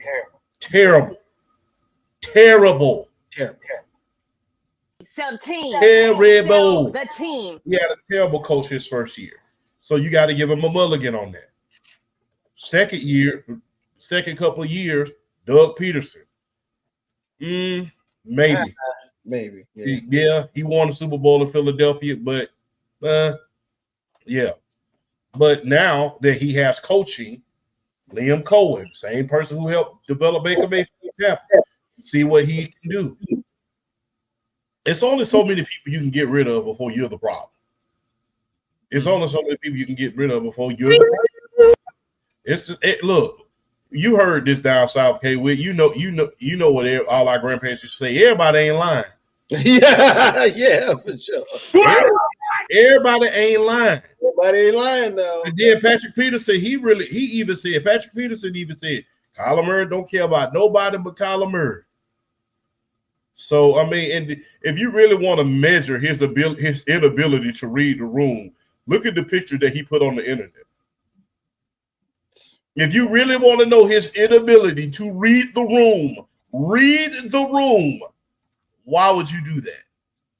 Again, we all know about Michael Vick and his redemption story now, but the fact that you had you look, Kyler Murray, you almost 29 years old. You remember Michael Vick in that case. Don't flex. So if you looking at his inability in order to read the room, the only thing you have to do is look at that picture right there. That shows his inability to read the room, period, at that point. And so, yeah, you got to ask yourself this. Is it time? They drafted the wide receivers. You can blame the offensive line all you want. But guess what? Aaron Donald is no longer in that division. There's been a lot of openings. You've had a chance to at least go 10-7 2 years in a row. You haven't done it. And you making almost $50 million a year. In great words of Chris Tucker, who you think you got, Chelsea Clinton? So, look, it's time. I would love to see him go to the Steelers. I think that would be good. I think the fact that they got a good defense around them. I think the fact that they got good wide receivers, and if they can shore up that offensive line, they can do a lot of things with Kyler Murray there. I mean, Mike Tomlin, I believe either Mac Jones or Kyler Murray is going to be in Pittsburgh next year. I think this is Aaron Rodgers' first and last year, no matter what happens. I truly believe that. Right. But the thing is, he needs to go somewhere else. It's that time. Everybody can't keep getting fired.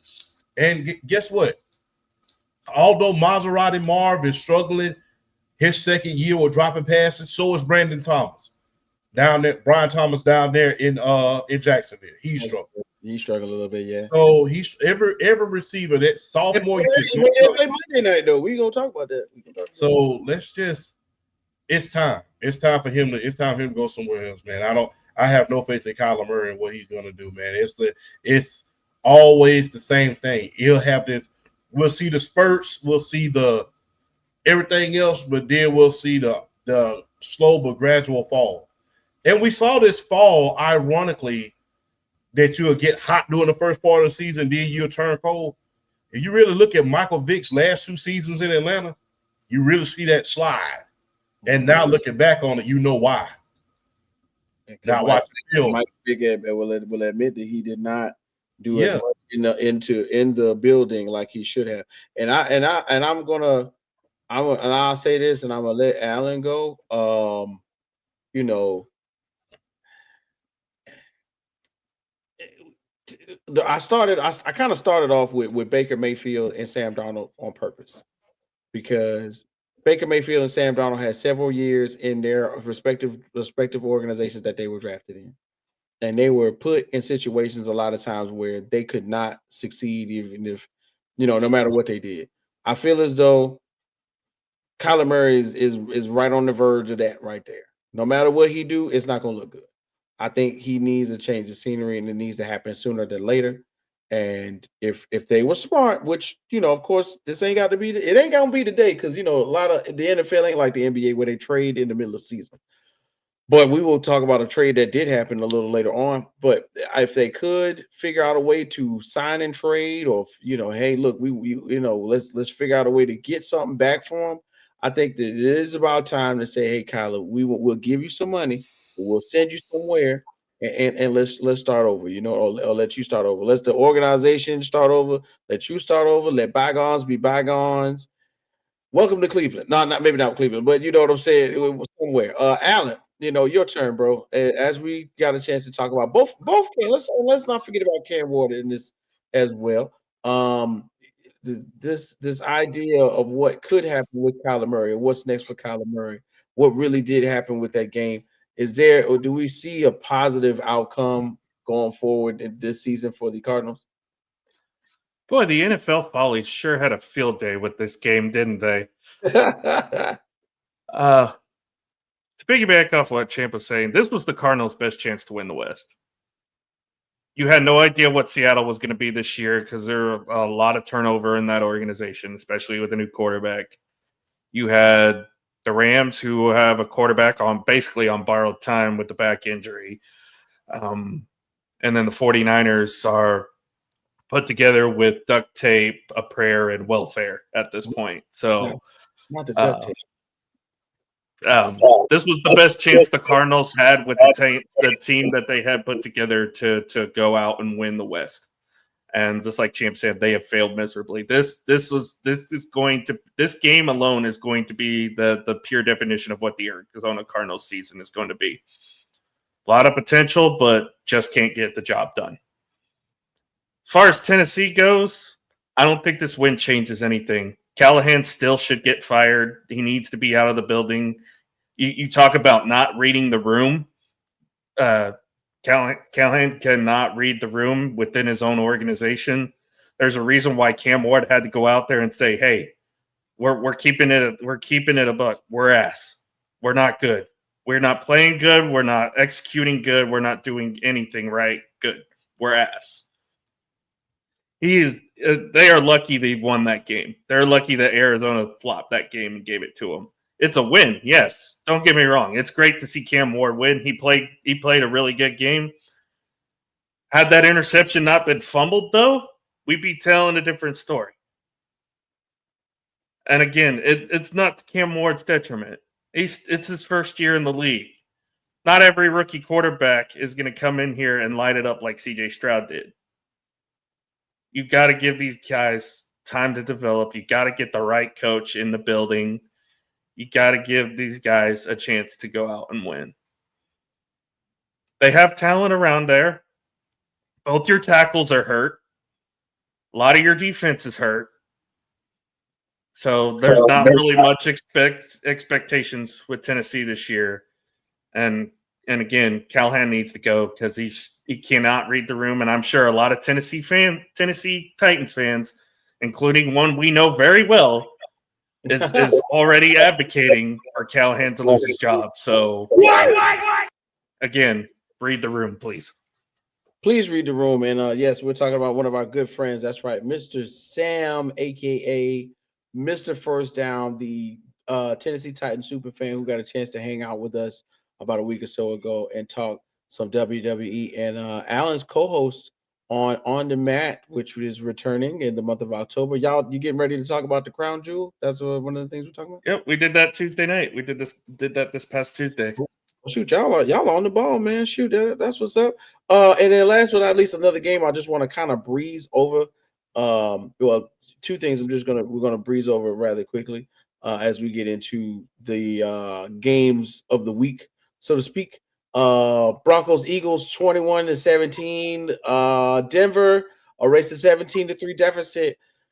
Something's got to happen in Philly. They got to have one of those team closed door meetings, and I really do. And we're not going to talk about this one, but I just wanted to put this out there. I hate the fact that we have to think about a defending championship Super Bowl team having not zero output, but bottom level output on both sides of the ball where they were dominating the year before. I'm not saying that they can't get it together. I can't wait till they have a bye week or something where they could relax and reload, and then let's see what they do, because of course AJ Brown gonna be AJ Brown, ladies and gentlemen. That man want the football. I'm sorry. AJ Brown with the football, bro. 7 yards passing in the second half is inexcusable. No, one touch, if I'm not mistaken, for the previous year's rushing leader. Okay, 2,000 yards plus. Got one touch in the second half. But I digress. We will continue on as we have much more to go into. Lions versus Bengals. We will talk about a little bit about that. David Montgomery's homecoming. He was excited to be there. He helped Detroit cruise past Cincinnati. The Lions are now 4-1. Looking, this is where we are looking like the NFC favorites. We got to make sure we highlight that. Last but not least, two things that I want to throw out there. The Jets still ain't got no wins. They Still ain't got no wins. The Jets. How do you make our defense the worst defense in the NFL, 32nd ranked? How do you make that look competent? Hey man, you know how you make it look competent. I'm sorry. You don't have somebody like Miss Averill telling everybody in the background. Sell the team. Sell the team. Yes, ma'am. Also, the second MVP candidate I was talking about, yes, it is Dak Prescott. Oh, it's that! Wow. You talk about a guy who is having a career year under a rookie head coach. Mm-hmm. Is this your? If Dallas has any semblance of a defense at all this year, Dallas can be a playoff team. They could be a dangerous playoff team because of how well Dak's playing right now. Yeah, that is, if they have any semblance of a defense, which I know half the defense is hurt, so that doesn't help. But most of that is on Eberflus for put 97% zone coverage. Are you kidding me? With two of the best man corners in the game, what are we doing? What are we doing?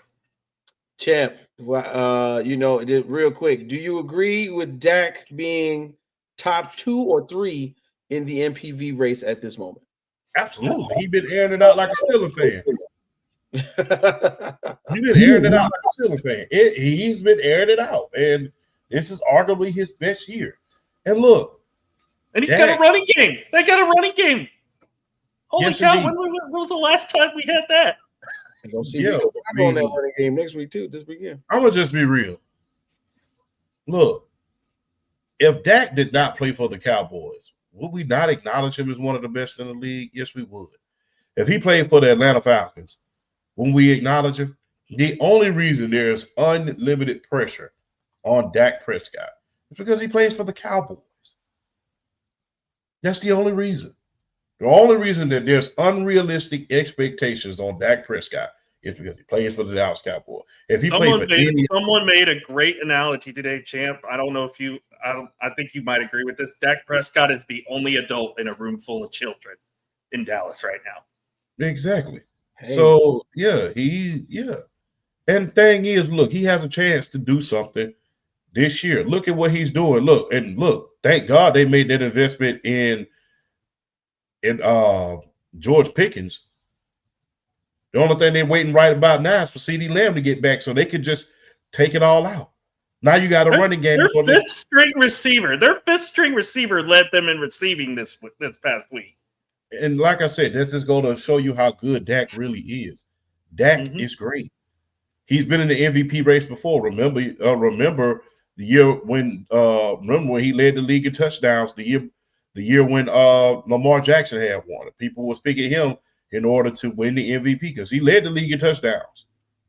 That year. Had one of the most magnificent seasons to date.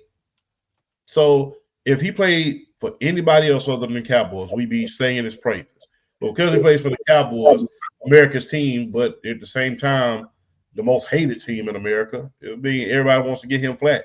And it's because of one man. It's because of Jerry Jones. We're going to go all the way this year. All right, Jerry. But, and like I said, man, look, my mom's a Cowboys fan, so I watch the games for her because she get tired of watching them sometimes. So I got to sit back and I got to watch the Cowboys every single Sunday, right before, right after, or during when I watch my Falcons. So sometimes got the Falcons on one TV and the Cowboys on another TV. So, yeah. So I have to watch them so, my mom can be happy. So, Jerry Jones, stop putting these unrealistic expectations because every time you do that, man, you make my mom unhappy. Come on, man. Stop flipping people off in the crowd, please. Man, Jerry, look, I ain't got no problem with that. If you're talking crap in the crowd, look, I will flip you off. I mean, if it's in Philly, I understand because Eagles fans are terrible. But flip him off. You talking stuff, get flipped off. Yeah, give it all to we them. Can't keep picking on Jets fans. They've suffered. Don't worry, I'm not flipping anybody off on your TV set. I'm just giving it 350, 400, I'll flip you off again. That's what Jerry said.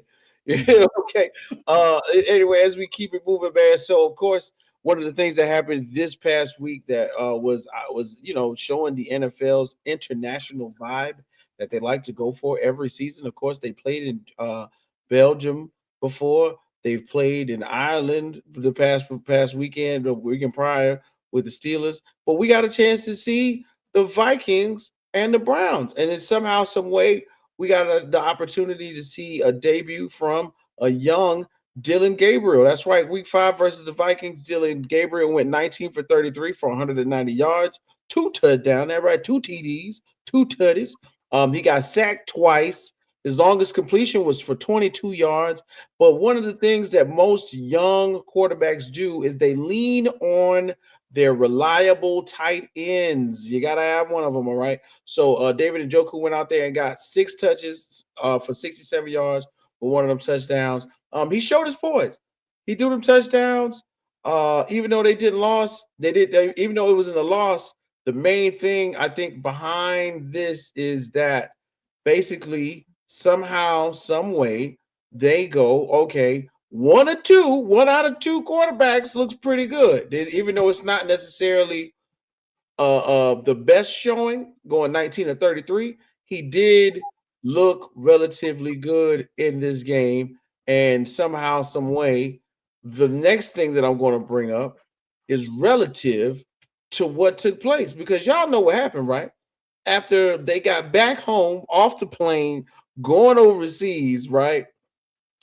Somehow we had a discussion where mid-season, a lot of people were going, oh, well, mid-season trades don't really happen like that. It's not too often that, people get traded. But in the end, a quarterback for the Cincinnati Bengals in the name of Jake Browning had a tough game. I mean, last season, I think Jake Browning had really showed us some real promise. And I think Champ was on one of them shows when we talked about Jake Browning.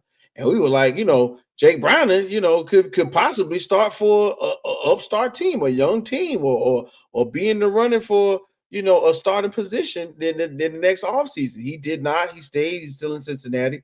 but we did not see what we thought we were going to see from Jake Browning. And then the Cincinnati Bengals and the Cleveland Browns got on the phone and they said, "Hey, bro, what's good with your boy? He all right? He good? He okay?" And wow, lately, out of nowhere, we had to shut down the conversation that trades do not happen midseason in the NFL. And we got this, y'all. Joe Flacco is on the move from the Cleveland Browns to the Cincinnati Bengals. That's right. He's changing the orange and brown and black for orange and black and white. Going from basically, hey, Cleveland, Ohio to Cincinnati, Ohio. He really don't got to move. I mean, it's geographically, it's not too much of a big move, but team wise, it could be depending on the way you look at it. So guys, as we view it from our perspective, where I am sitting at the table, so to speak, looking at the other teams in my division, I'm kind of happy about this because right now my team is sitting at 3-1. But otherwise, what type of move is this? What does this mean for the Bengals? First of all, let's talk about the Bengals, and then let's talk about the Browns real quick. So Bengals first, guys. You know what's funny about this whole thing? Joe Flacco's the only quarterback to beat the Green Bay Packers this year. He has a chance to do it.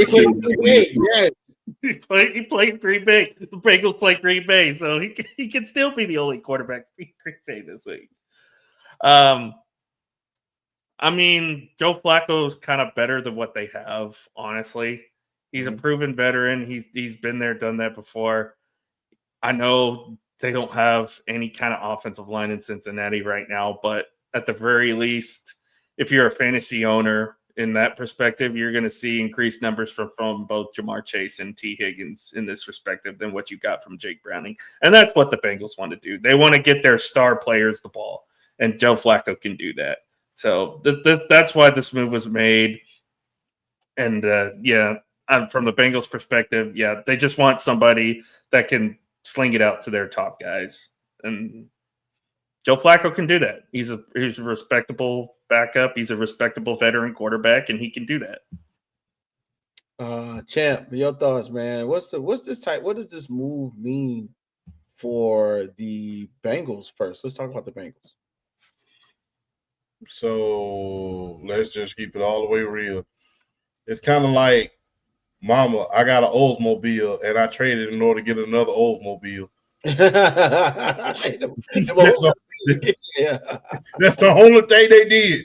You had a new Oldsmobile in your yard, 1990. In the great words of Public Enemy, that 98 Oldsmobile. Right. You went down there. You got an 88 Oldsmobile. That's all you did.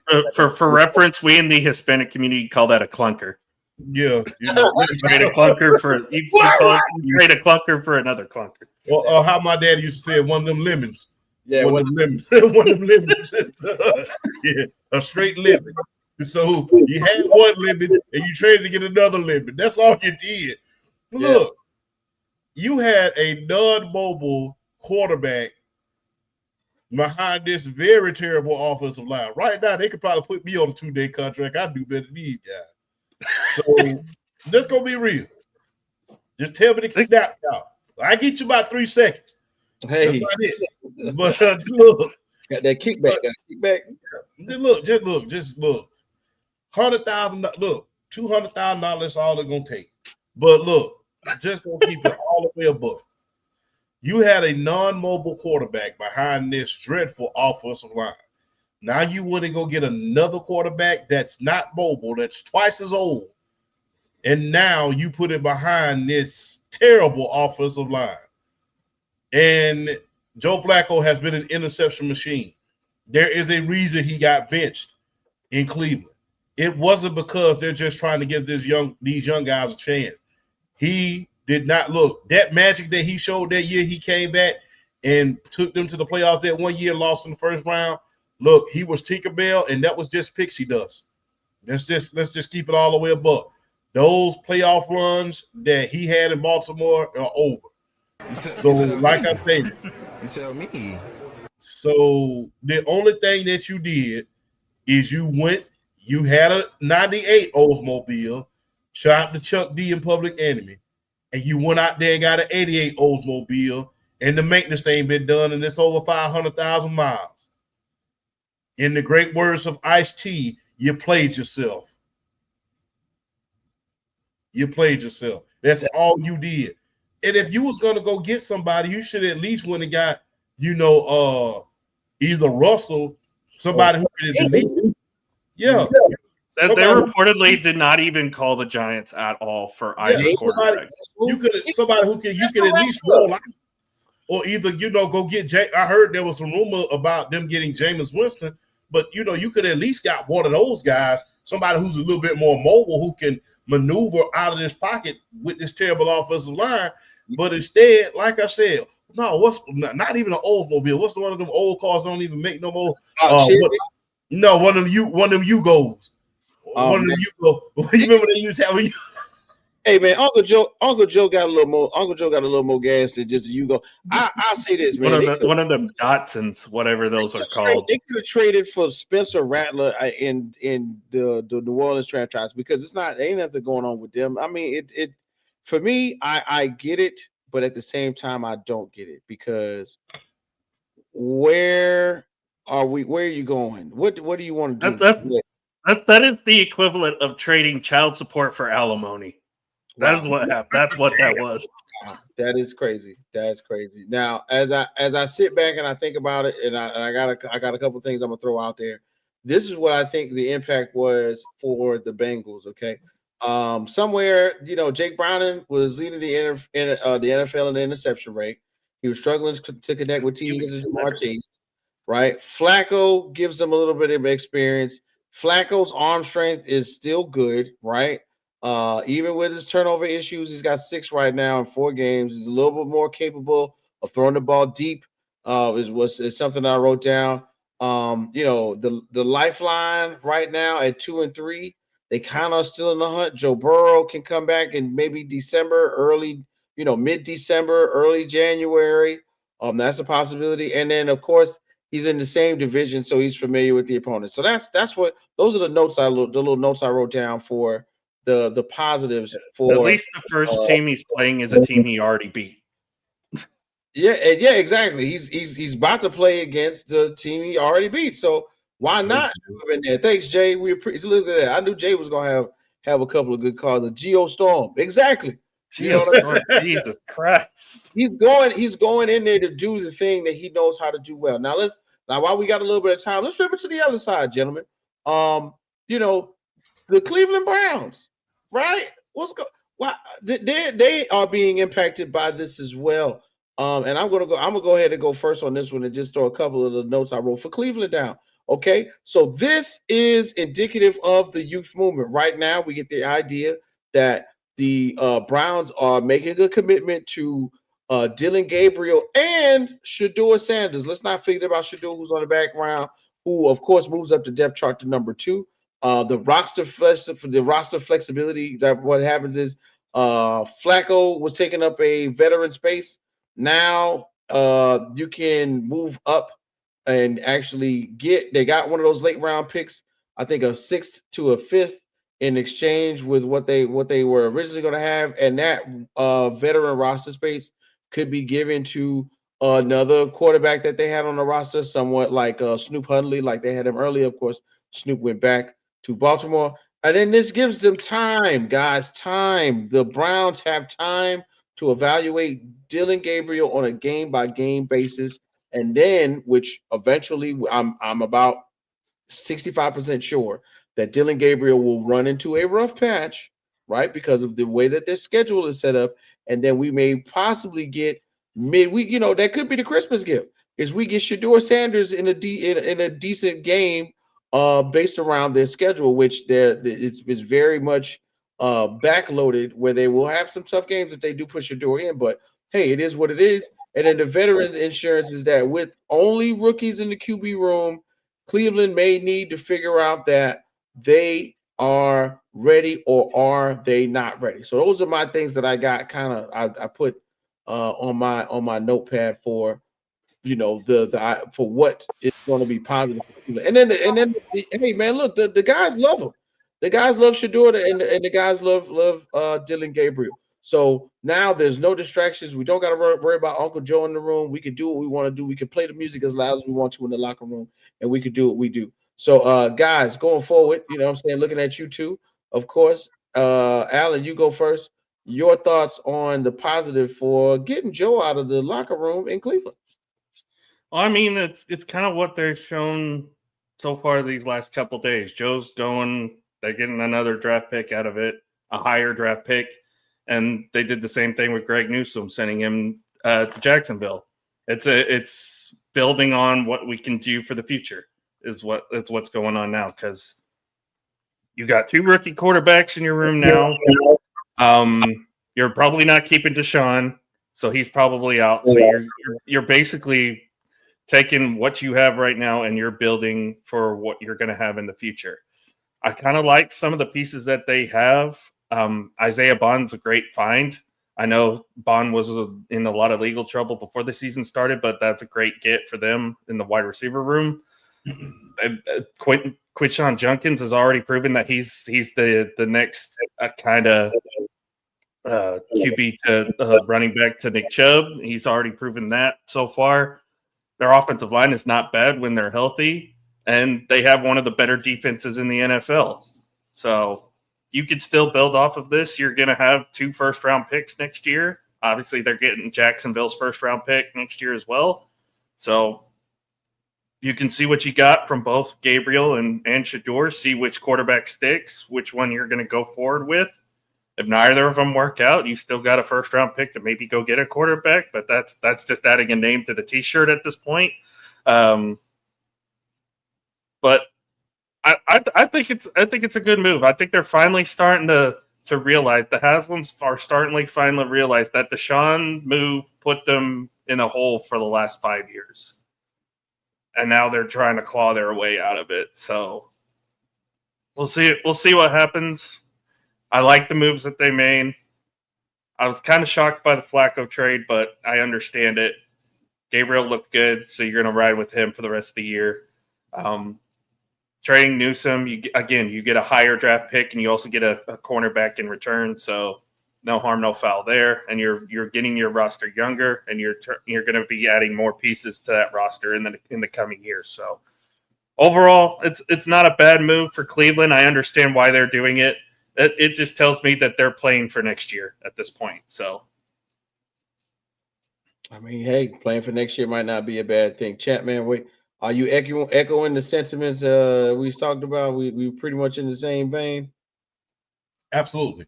You know what? I believe they're gonna invest in these 2 quarterbacks going forward. But I do also believe this: had Arch not shown that he was washed at this point, I believe they would have been racing for him. Gotta love it. You gotta love it. Hey, because that's all you've heard. You know, the race for Arch, the race for Arch, the race for Arch. That's all you heard. And I believe that if he would have turned out to be, actually, what his grandfather was, what his uncles were, or even what one of his uncles was in college, I believe that, they'd be singing another tune. Joe Flacco probably be in there. But I don't think they have a lot of faith in this next batch of quarterbacks that's coming out. I mean, I think they have, when you see Lenore Sellers, a lot of those guys, they're a little bit, they're good quarterbacks, but they're project quarterbacks. You got to have some coaching. I don't think Kevin Stefanski has the capacity in order to coach guys like that. We saw he didn't with Baker Mayfield. I don't think that Kevin Stefanski likes that cocky quarterback. I really don't. I don't think he likes Hollywood quarterbacks.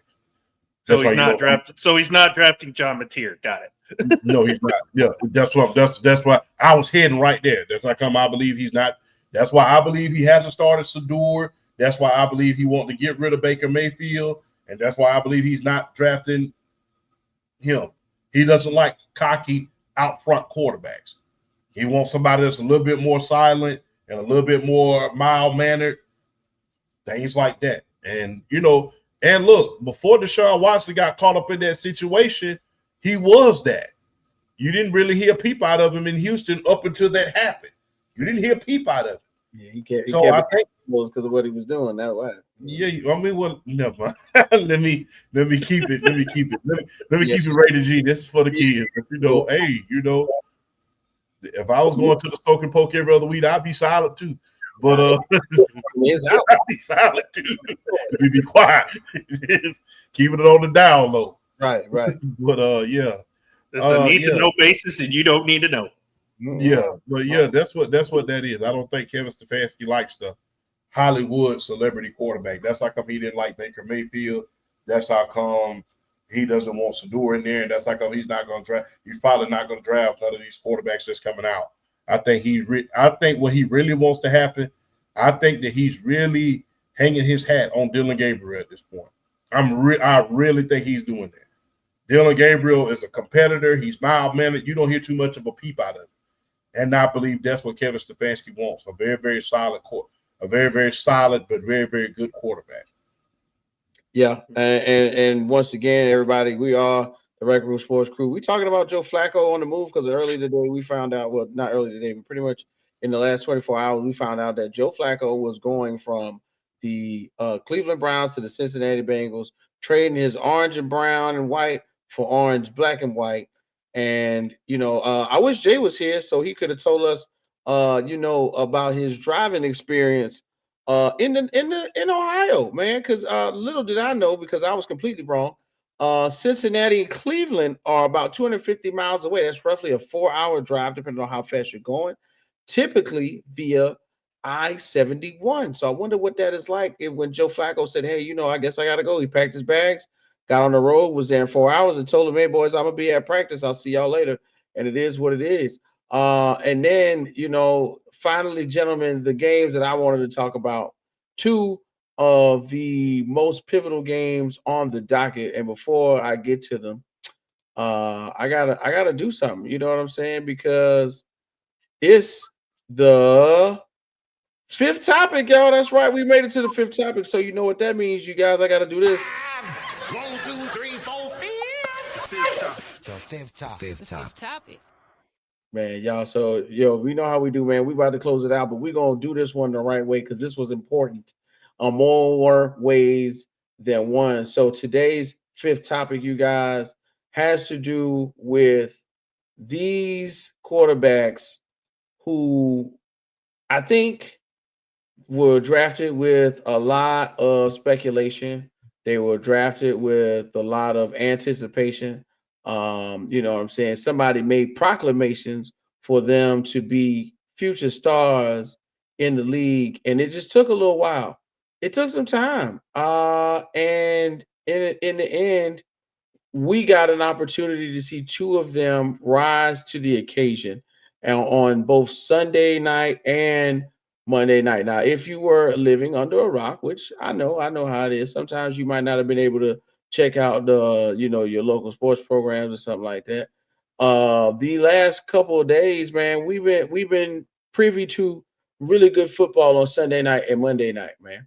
And what I got to say is, dog, if you didn't know, you should have called somebody. The NFL put on display some really, really good games. And I'm proud to say that I got a chance to attend my very first Monday night football game, y'all. That's right. Make some noise for Monday Night Football. We got to talk about Sunday night. Sunday night, the Patriots. I wish Scott was here, or Jerry rather, so he could have said something about this one. But the New England Patriots took on the Buffalo Bills. That's right. Josh Allen, aka Superman, was there live in attendance, and we saw a really good game, bro. We saw an extremely well put together performance by both teams, and somehow, some way, we got the opportunity to figure out that Drake May and the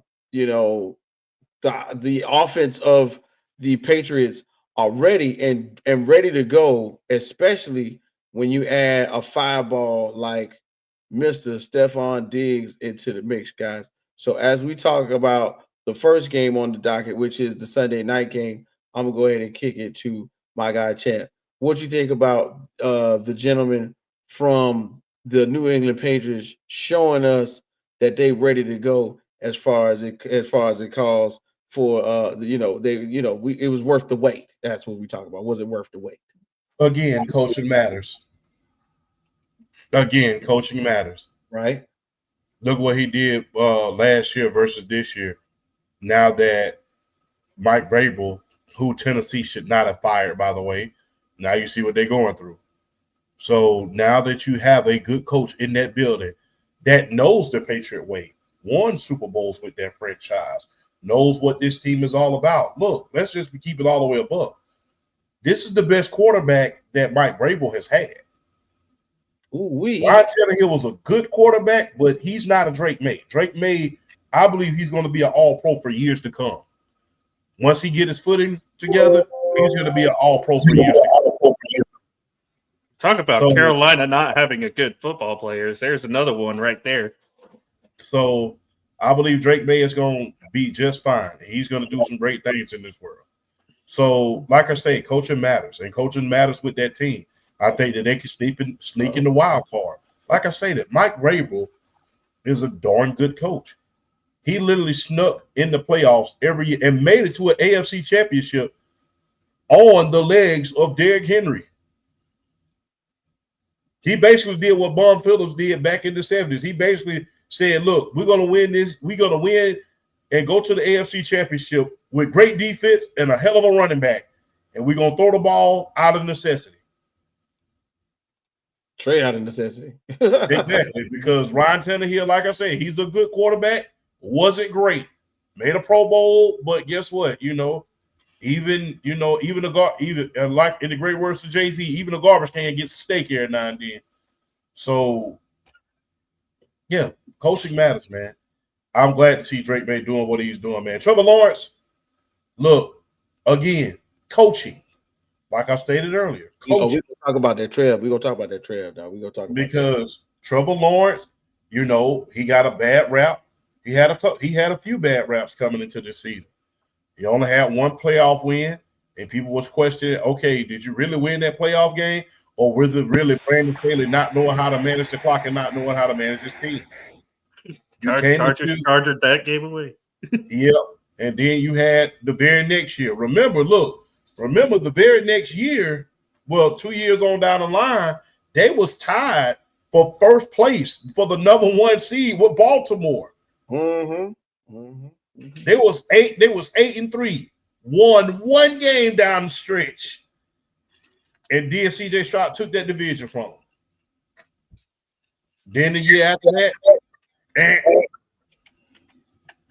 so this is a lot of promise. Look, this is what happens when you stick with it, man. And Trevor Lawrence, he's showing all the promise that he's had as a generational talent. You've seen spurts of it. Now you're seeing what you saw during that time where they were 8-3 and had the capability of being a number 1 seed. I think the injuries hampered him a little bit. I think lack of good coaching hampered him. I think there was a lot. And look, let's just keep it all the way above.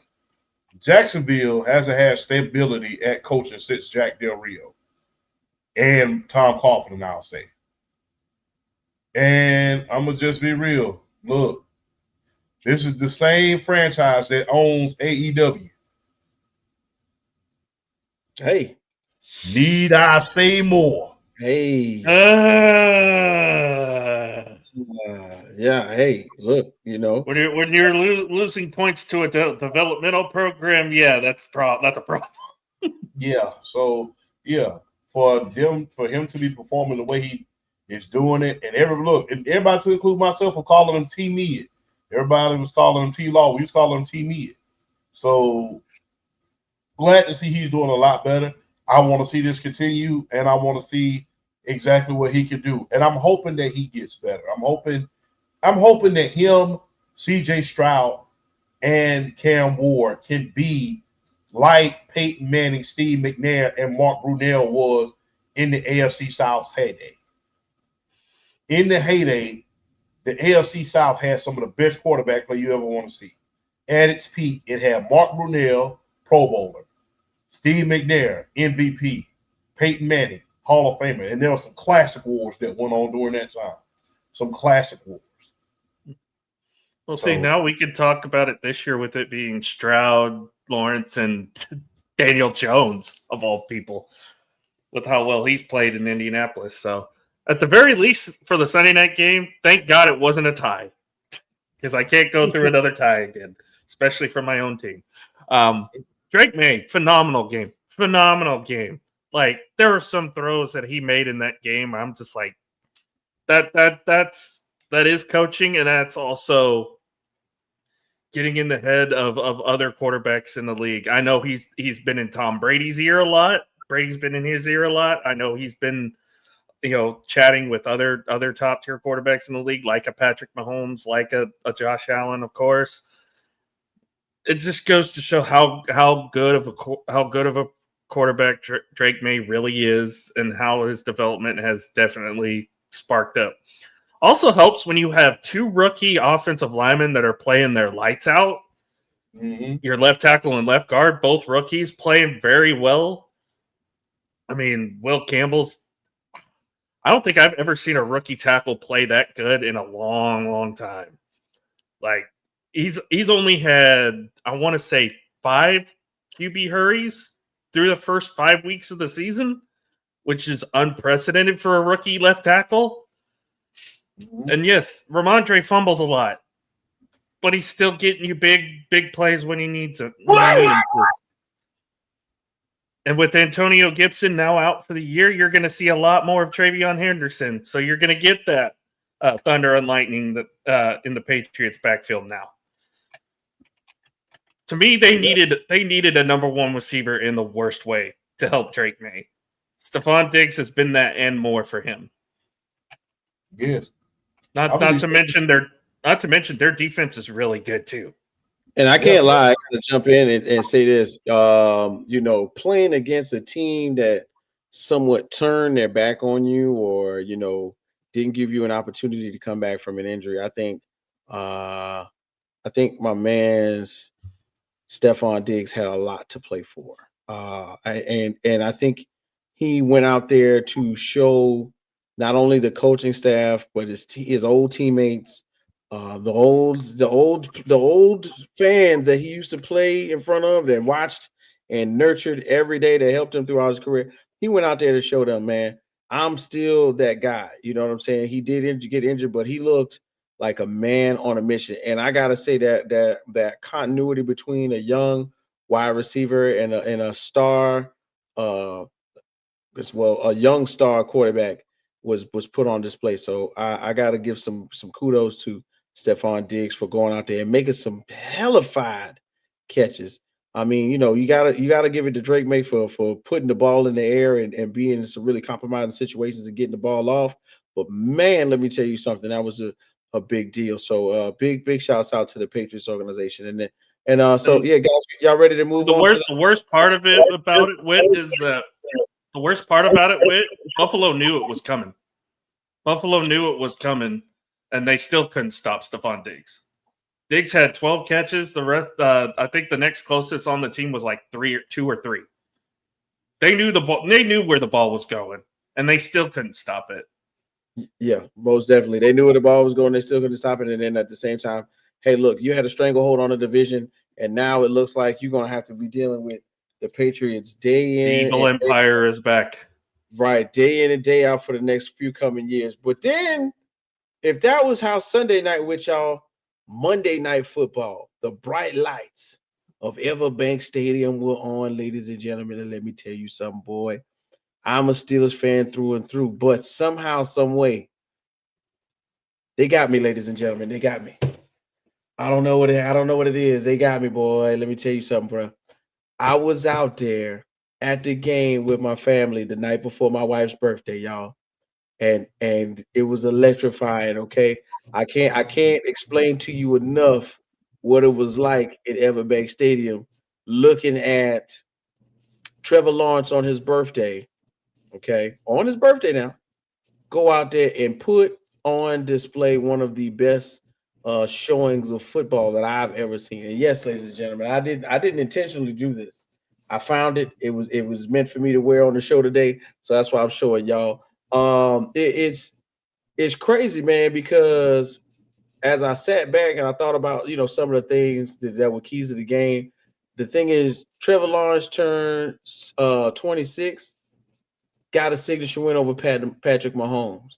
Okay, but the night before, pretty much, we got to think about players like Mac Jones who were being beat up by Josh Allen, and now we saw Drake May get beat by. Excuse me, we saw Drake May beat Josh Allen. So it's kind of like it happened. Lightning struck twice in the NFL, which normally doesn't happen. Somehow, some way, the dramatic and gritty win that took place, on a comeback victory, 14 points from behind on one of the most dominant teams in the NFL in the past 5 years. That never happens. I was sitting by a gentleman who he and his girlfriend were really cool. They were really exceptionally nice. And what happened was me and him got to talking, man, and he told me, because he was typing, I think he was blogging or something like that, but he was all into the game. He was another Jaguar super fan. He told me that Patrick Mahomes wins 76.7% of the away games that he goes to, right? And he said in 10 years, if you tell somebody that you were at Everbank Stadium and you saw Patrick Mahomes lose, they won't believe you because his legacy is going to be like Joe Montana. It's going to be like Dan Marino. Is going to be like that of Steve Young, where all of the quarterbacking that you think of when you talk about those names involves winning. It barely involves losing, but to be there and witness it, and not just witness it, y'all, not just witness it.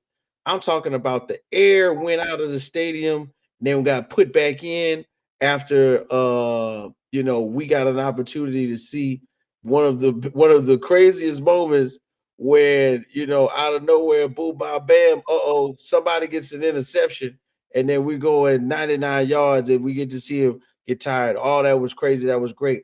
Patrick Mahomes runs for a touchdown. That was great. Travis Kelce receives a touchdown. That's great. But if you would have told me the money line, the line, and Alan, I want you to look at it for me, bro. If you would have told me the line for Trevor Lawrence, 2 touchdowns, 2 rushing touchdowns, we probably could have made some money, bro. Some big money. Okay, because I'm pretty sure that was one that nobody put nothing on. Trevor Lawrence, 2 rushing touchdowns. I doubt anybody yet. But once again, I digress. The whole point is, and I'm kind of wrapping it up to a degree. That the one play for me that everybody, of course, was talking about, although a gritty, tough, insightful thing to see somebody stumble, rolls, and then run into the end zone that like Trevor Lawrence did. I gotta give a shout out to 2 people. Okay. And this is important. And if you see these highlights again, which I'm sure they're gonna be playing them pretty much all week until next week, you got to talk about number 72, Walker Little, and Ezra Cleveland, number 76, the offensive guard. Live and in person, bro. I saw 2 men about 300 pounds or more put another 2 men onto the ground when Trevor Lawrence was on his back. And when he rolled over, those 2 men kept them boys on that ground. Those were 2 of the toughest pancake blocks at a crucial moment that I've ever seen in my life. And Trevor Lawrence could have skedaddled or skated into that end zone unscathed. And that's what I saw that day. Live and in person, ladies and gentlemen. I'm talking about the whole stadium with when Trevor hit the ground, and then the sound of everybody going crazy when he ran into the end zone, and they put it up there on the screen. And of course, just like everywhere that you hear around Jacksonville, the stadium erupted with a fierce Duval. And it was crazy, man. So I was excited to be there, have my face in the place, man. But I'm gonna let y'all go ahead and do the thing. Tell me your thoughts on the Monday night victory, Allen and Champ. I mean, was this a bigger story about Jacksonville, or was it a bigger story about Kansas City? Chiefs are now 2-3. This is the worst start in Patrick Mahomes' tenure in Kansas City. You tell me. You tell me. At points, they've looked like the Kansas City team of old. Last week, they looked like the Kansas City team of old, but they were also beating up on a broken down, beaten Ravens defense. So you kind of saw that coming. I tried warning people. They're like, oh, Kansas City's back, Kansas City's back, Kansas City. Jacksonville leads the league in turnovers. Jacksonville leads the league in turnovers. They have a decent defense. And what happened? What was the turning point of this game, Whit? It was the goal line pick six from Devin Bush that completely turned this game around. Exactly. And that was just a case of great coaching on Jacksonville's part and Pat not seeing the guy come up on to make the play. So listen, bro, Devin Bush had to I'm talking about visually. Devin Bush was dying. I'm talking about the 35-yard line. A feather could have landed on his back. He would have fell over, man. But big shouts out to him for running to completion on that one. And other than last week, we have not seen Travis Kelce play good football at all. He's been kind of a shell of his former self. Like we kind of feel like this is the last hurrah for him this year. Mm-hmm. Yeah, best time. Kansas City's in trouble. There's a good chance. I'm not saying it's going to happen, but they're going to be on national television next week, Sunday night, at home, against one of the best offenses in football. If they get embarrassed by Detroit at home, there's going to be a lot of people jumping off that Kansas City bandwagon. Chiefs might be in a little bit more trouble than what we're thinking. Man, champ, you there. I know you laid eyes on it, brother. And I'm pretty sure if anybody got a chance to talk about it already by now, it's you, brother. What was your observation of the Monday night game from Jacksonville and the Kansas City Chiefs? I am so surprised that nobody is acknowledging this. Why is nobody talking about that good old-fashioned Super Bowl hangover? Nobody's talking about that. That Super Bowl hangover. Mm-hmm. When look, I know it haven't happened in a lot these recent years, but whenever a team loses the Super Bowl, for some reason, especially when you are a dynasty, quote unquote, guess what? That Super Bowl hangover hits you hard. This is not the same team that they had last year. It's not the same team they had the year before. Mm-hmm. They've lost a lot of key players, and it's starting to catch up with them at this point. I mean, you lost Jerry Sneed. You lost a lot of key players. Orlando Brown. Well, that offensive line is not healthy. Look, that offensive line is not what it was. They traded Joe Tooney. They traded their center. Hollywood Brown is not Tyreek Hill. No. Well, the thing is, look, you can replace, two things you cannot replace on this team. Outside the quarterback, you cannot replace that left guard and that left tackle. I don't care who you got at the quarterback position. The quarterback cannot throw on his back. He can't throw on his back.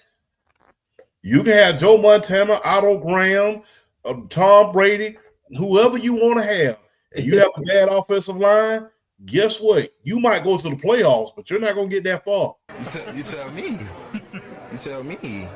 So, yeah. So, there's a lot of woes within this team.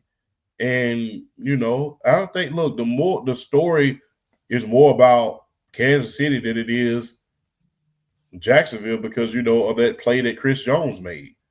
Well, he didn't make and failed to make it. He was loafing up and down the field, which I would have thought, he said he thought he was down. I would have thought that too. I'm like, oh, he down. So I'm like, but yeah, you get another angle on it and then it's like, oh, he's in. But, Kansas City, you are in trouble. You got to win this game. This is a must win. Where's the lack of effort too on that last play from guys like Chris Jones and a couple of their safeties that assumed play was dead, I guess, and just allowed Trevor Lawrence to walk in, dive into the end zone there to get that go-ahead touchdown. And that's the thing. A lot of what I saw the night after or the night of was the notion to play through the whistle. And I'm telling y'all, live and in person, we all thought the play was dead.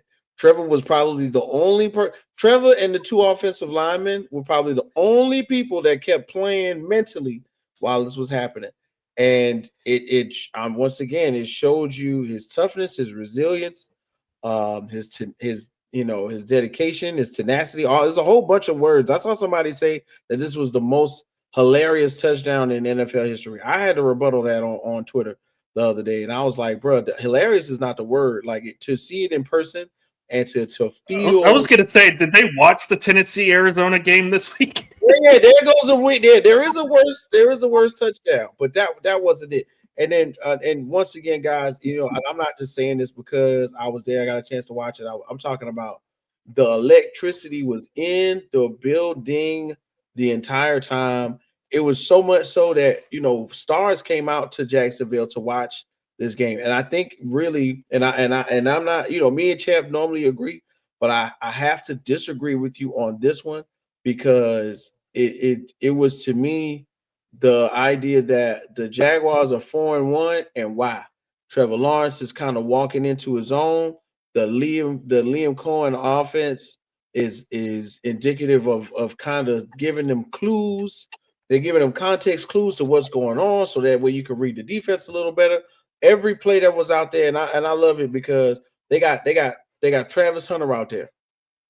If you watch the replay, this is just because I saw it in person. Every other play when they're in shotgun, they got Travis Hunter moving from one side of the field to the other. And both of y'all get the idea. When there's motion, the quarterback is watching the defense. Are they following them? Are they staying put? Who's coming down into the box? I'm getting clues from everything that's happening. Either they're not moving or they're moving. And Trevor Lawrence is doing a way better job of deciphering where to go with the football in those times because you gotta watch Travis. If you do, you have to keep an eye on him because he's a weapon. He is dangerous. If you don't keep an eye on him, you let him slide. Shoot, he had one hell of a catch in between two defenders. Travis Hunter did.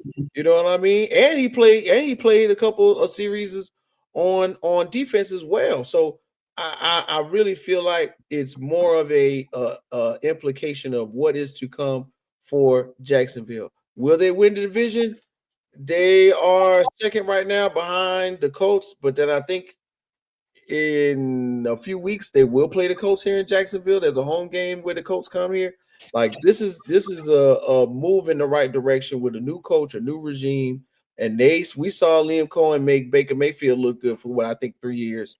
Let's see what he can do with Trevor Lawrence right about now. So for me, the two best passes I saw from the entire week: Drake May's pass to Stephon Diggs that led to the go-ahead field goal, one of him and Trevor Lawrence finding Brian Thomas that led to the go-ahead touchdown.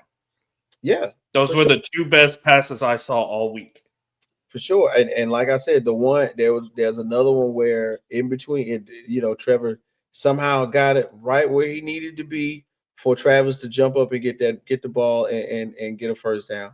I thought that was a big deal. But hey, look, it was a great weekend for football. Week 5, was awesome, and I'm ecstatic to have been a part of history, to be there at a Monday Night Football game in Jacksonville. I'm telling y'all that don't holler at me next week when the Steelers win a football game and talk about this now. This was strictly for the occasion, ladies and gentlemen. Okay, but hey, I'm proud to say I'm down here, and I'm proud to represent the fact that as a South Carolinian, I can say that I saw Trevor Lawrence at Clemson. Now I'm here in Jacksonville, and he's doing well. So, guys, man, we ran through it. We, sometimes you got to run through the tape. We ran through the tape today, fellas.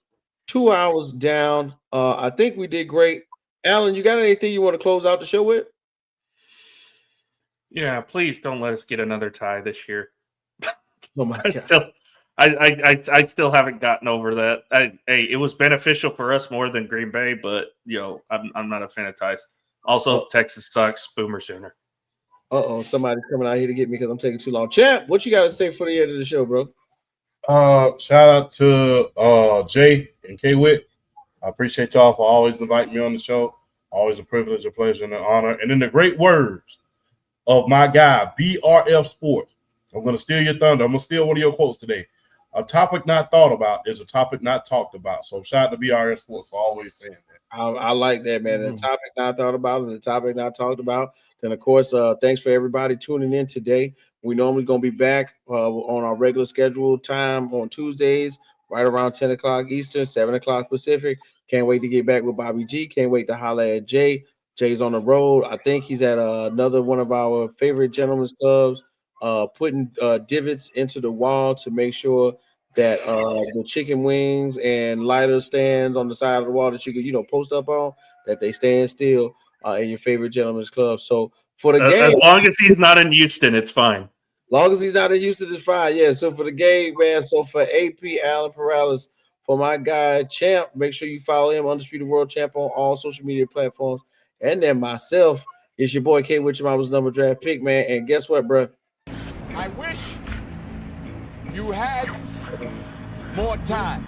That's right, y'all. It's the Rec Room Sports Crew. I can't believe it. We did it.